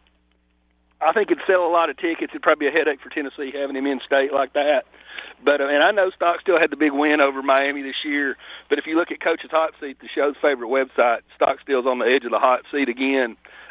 I think it'd probably be pretty good business for MTS Who to pop Stockstill and hire Pruitt. I don't know that Pruitt would be interested, though. Shoot, if he's out playing poker, he'd be interested in it. That's what he's doing these days. Isn't he playing cards over at Harris Cherokee? I mean, he was that 1 week. I don't know if that's what he's doing every week. Well, okay, here's another one that would probably be good for him. How's Bill Clark doing down there at UAB? He's retiring. He's out. Who's the coach at UAB right now? He is, but he's retiring. Okay. Well, I mean, I just had a hard time. Pruitt kind of fooled me a little bit. The Gitmo thing, I think, got him, and he's a defensive coach in an offensive time in the sport. But, I'd like to see him get another shot somewhere like that. I mean, Kiffin had to go to FAU. A lot of these dudes got to, fall back down and go. He needs to probably go somewhere, doesn't he? You think he's damaged goods as a head coach? I don't know if the SEC office is telling coaches don't bring him in as coordinator, defensive, because everybody would love to have him as defensive coordinator. Yeah, that makes sense. I mean, think how many jobs Chavis got. Chavis worked for half the league, didn't he? Well, it seems like it. Well, you think even the SEC might have stood up to Saban and said, hey, don't even bring him into your little rehab club? Why didn't Saban bring him back? I think that's possible. Okay, Bill, two things on UT. Let's talk future instead of the past here real quick. This will probably come up on your show. Turn on a little late. Have you been discussing the little soap opera apparently going on between Heupel and Ty Simpson's dad? Has that come up? No, it is not. Okay, here's the deal. Here's the way the story goes. Apparently when, going back to Pruitt, when Pruitt got fired, as you all know, everybody knows Pruitt was going to give Daddy a job. They were going to get Ty Simpson by putting his dad on staff, which you see rarely, but it happens. Pruitt gets fired, and Ty Simpson immediately flips and goes to Bama, where he probably wanted to go the whole time. Well, anyway, the word on the pretty side of the plateau is Daddy was running down Heupel and high-hatting him and not giving him the time of day and bad-mouthing him behind his back and just kind of – apparently they pretty much just gave nothing more than a slammed door in his nose when he came over to try to clean up on Ty Simpson. And if you go right there, the Princeton fan play there, Bill, have you seen the highlight on that one? Oh, you're talking about the where they threw it to him and then he threw the touchdown pass. Yeah, they'd already taken Hooker out of the game, but they did a little tight end pass with a little spice on it from Nashville's Laverne's what's his face the fan. That was to Mr. Simpson. Yeah, most people think that was a little comeback at Daddy Simpson. And by the way, the last play of the game, UT Martin threw a bomb on Tennessee, and apparently Heupel didn't like that too much either. So apparently there's some pretty bad blood between. And by the way, Bo Zolio had Daddy Heupel on kissing his butt over here last week. But apparently the story on the street is Heupel wasn't too pleased with the getting the hi hat from Daddy Simpson over at Small Ball over at Pat Summit U. That's some pretty good soap opera stuff, isn't it? Hey, one last thing for you, Bill. I've been meaning to ask you about all these Kentucky, these players from the mid-state, these dummies going to Kentucky. Yeah. Another little soap opera action for you is Buck Fitzgerald and his meat market is shown back up. And looks like old Vince Morrow and Stoops just bought off old Buck Fitzgerald, doesn't it? They're just pipelining everybody to Kentucky, aren't they?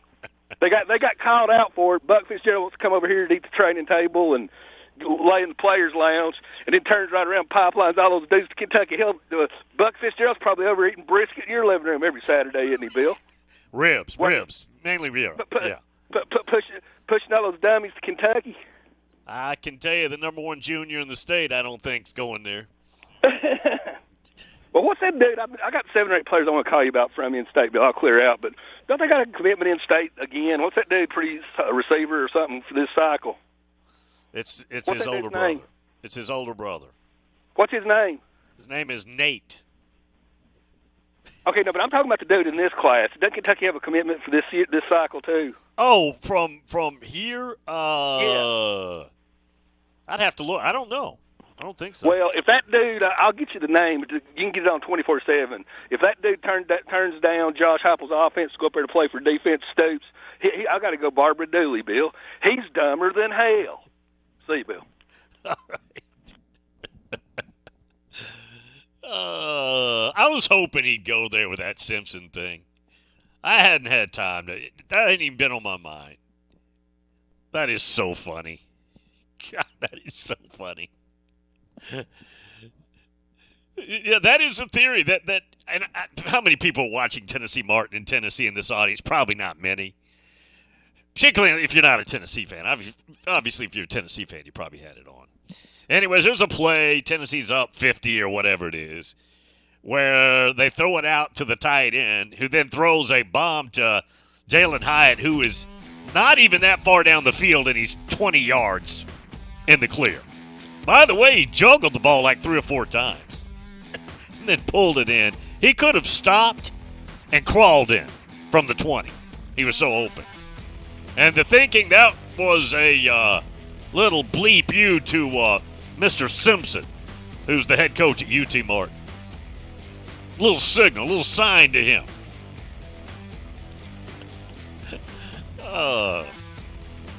That's good. Right there, y'all, that's radio. That's why you pay. That's why you pay so much for that app, to get this show. All right, we'll take the break. Omni Nashville Hotel.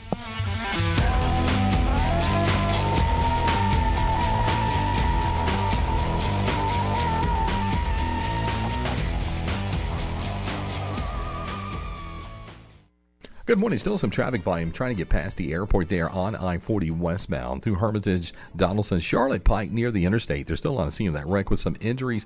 Bell Road at Couchville Pike, that's trying to recover from a wreck we had earlier. Traffic still moving right now, but it's heavy 65 northbound coming up through Franklin into Brentwood. Hey, attention dentists, Dental Staff School can provide you with qualified dental assistance. For more information, Google Dental Staff School. I'm Commander Chuck with your on-time traffic.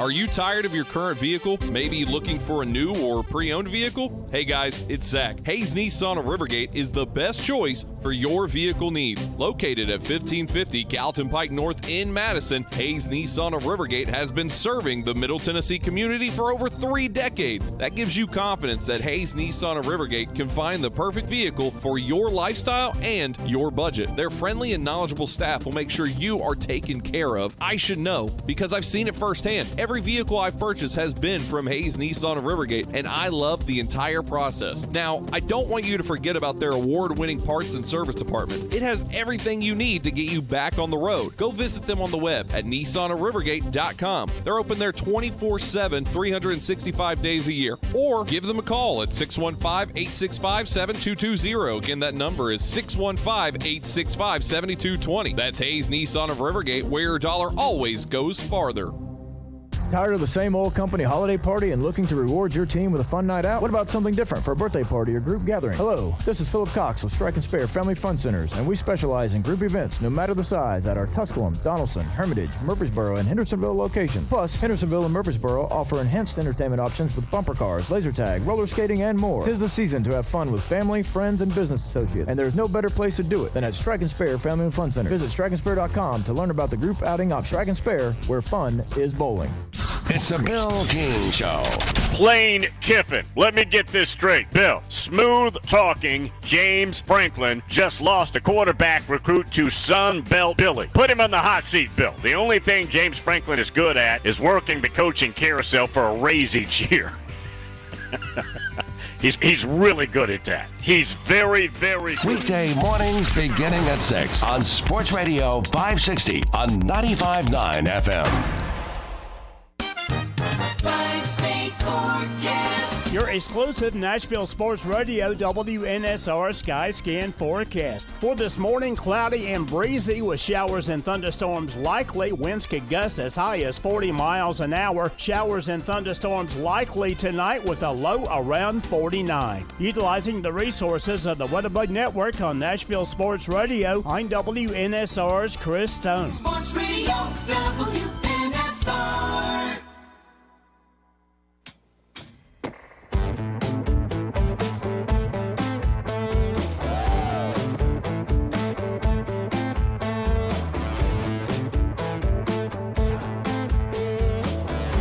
Do you like tackle football? Bill King does, and you can connect with @BillIsKing on Twitter or 615-844-5600.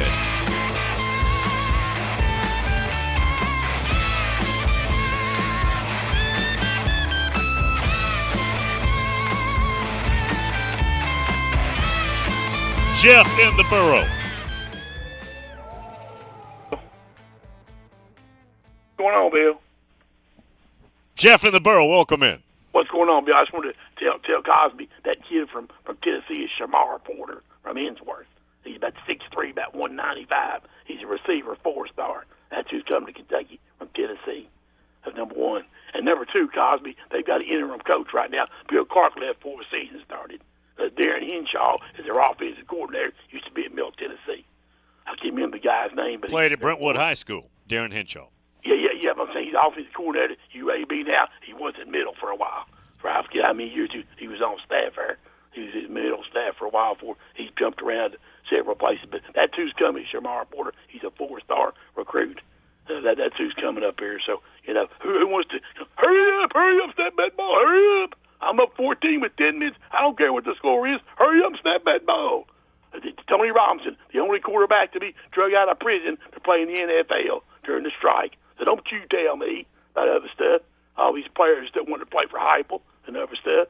Like I said, only player of the Redskins drug out of prison to play 5 games during the strike. As soon as the strike was over, they put cuffs on him, put him back in the who's gal. He was a drug dealer in Tennessee, and everybody knows it. It's Tony Robinson. He was dealing drugs, and he tore his knee up against Alabama. Tore that knee up, didn't he?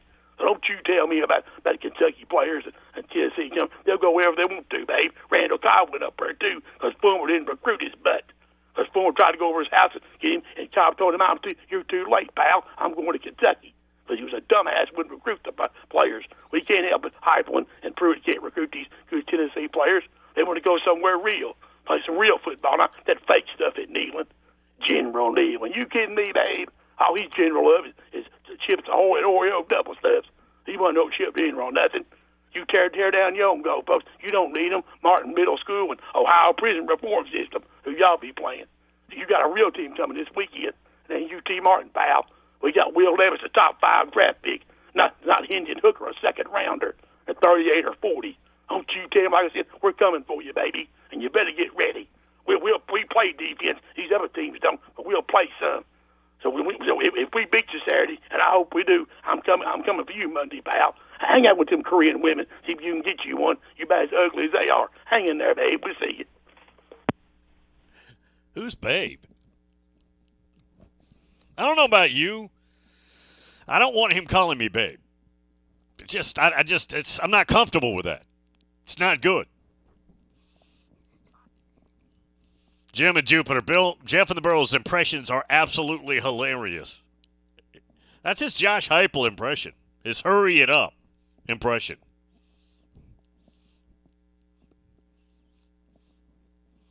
Smoke Doctor up in Ohio. Griff was awesome, Bill. Tells it like it is. Our Buckeye insiders could learn a lot from him. Pac-12 Dave. Bill, what the hell was that? I don't know. Yeah, I couldn't tell you what that was. Whatever that was, I'm not familiar with it. Major moves. Bill, you think Jimbo would want Pruitt down in College Station? Well, I don't know. That's not the side that's broken. If Jeremy Pruitt were an offensive genius, but see, Jimbo likes to have his hands on that. He likes to keep that under control.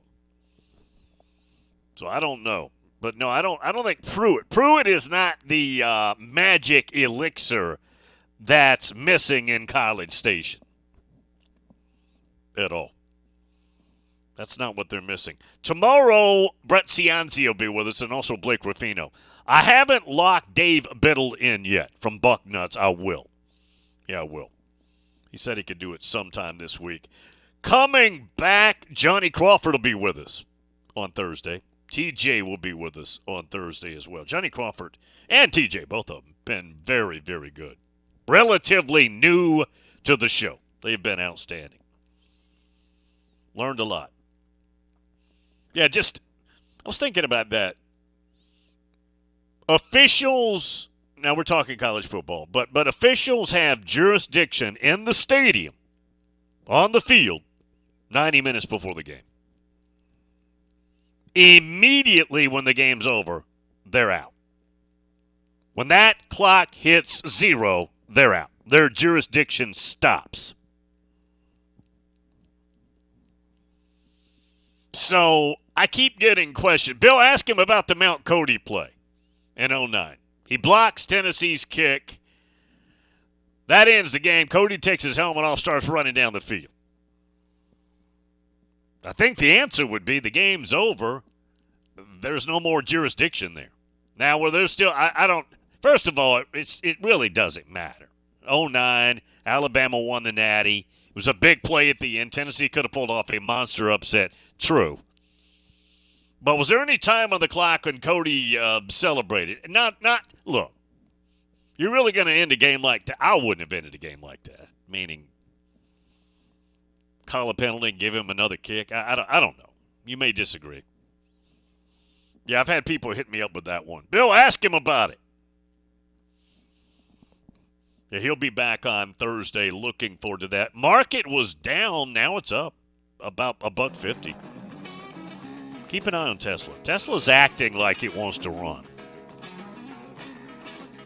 You know, they split it again. It's only around $210. I haven't looked at it this morning. So it's split twice here in the last couple of years. And it's acting like it wants to take another pretty good run here. We'll see what happens. Anyways, that'll wrap it up. Jeff in the Burrow. Colin Cosby, babe. I'm not sure I like that. That's cringy. I'm uncomfortable with that. See you tomorrow, y'all. Oh, we didn't get knocked off today. The electricity's on. Good. Lash Pop.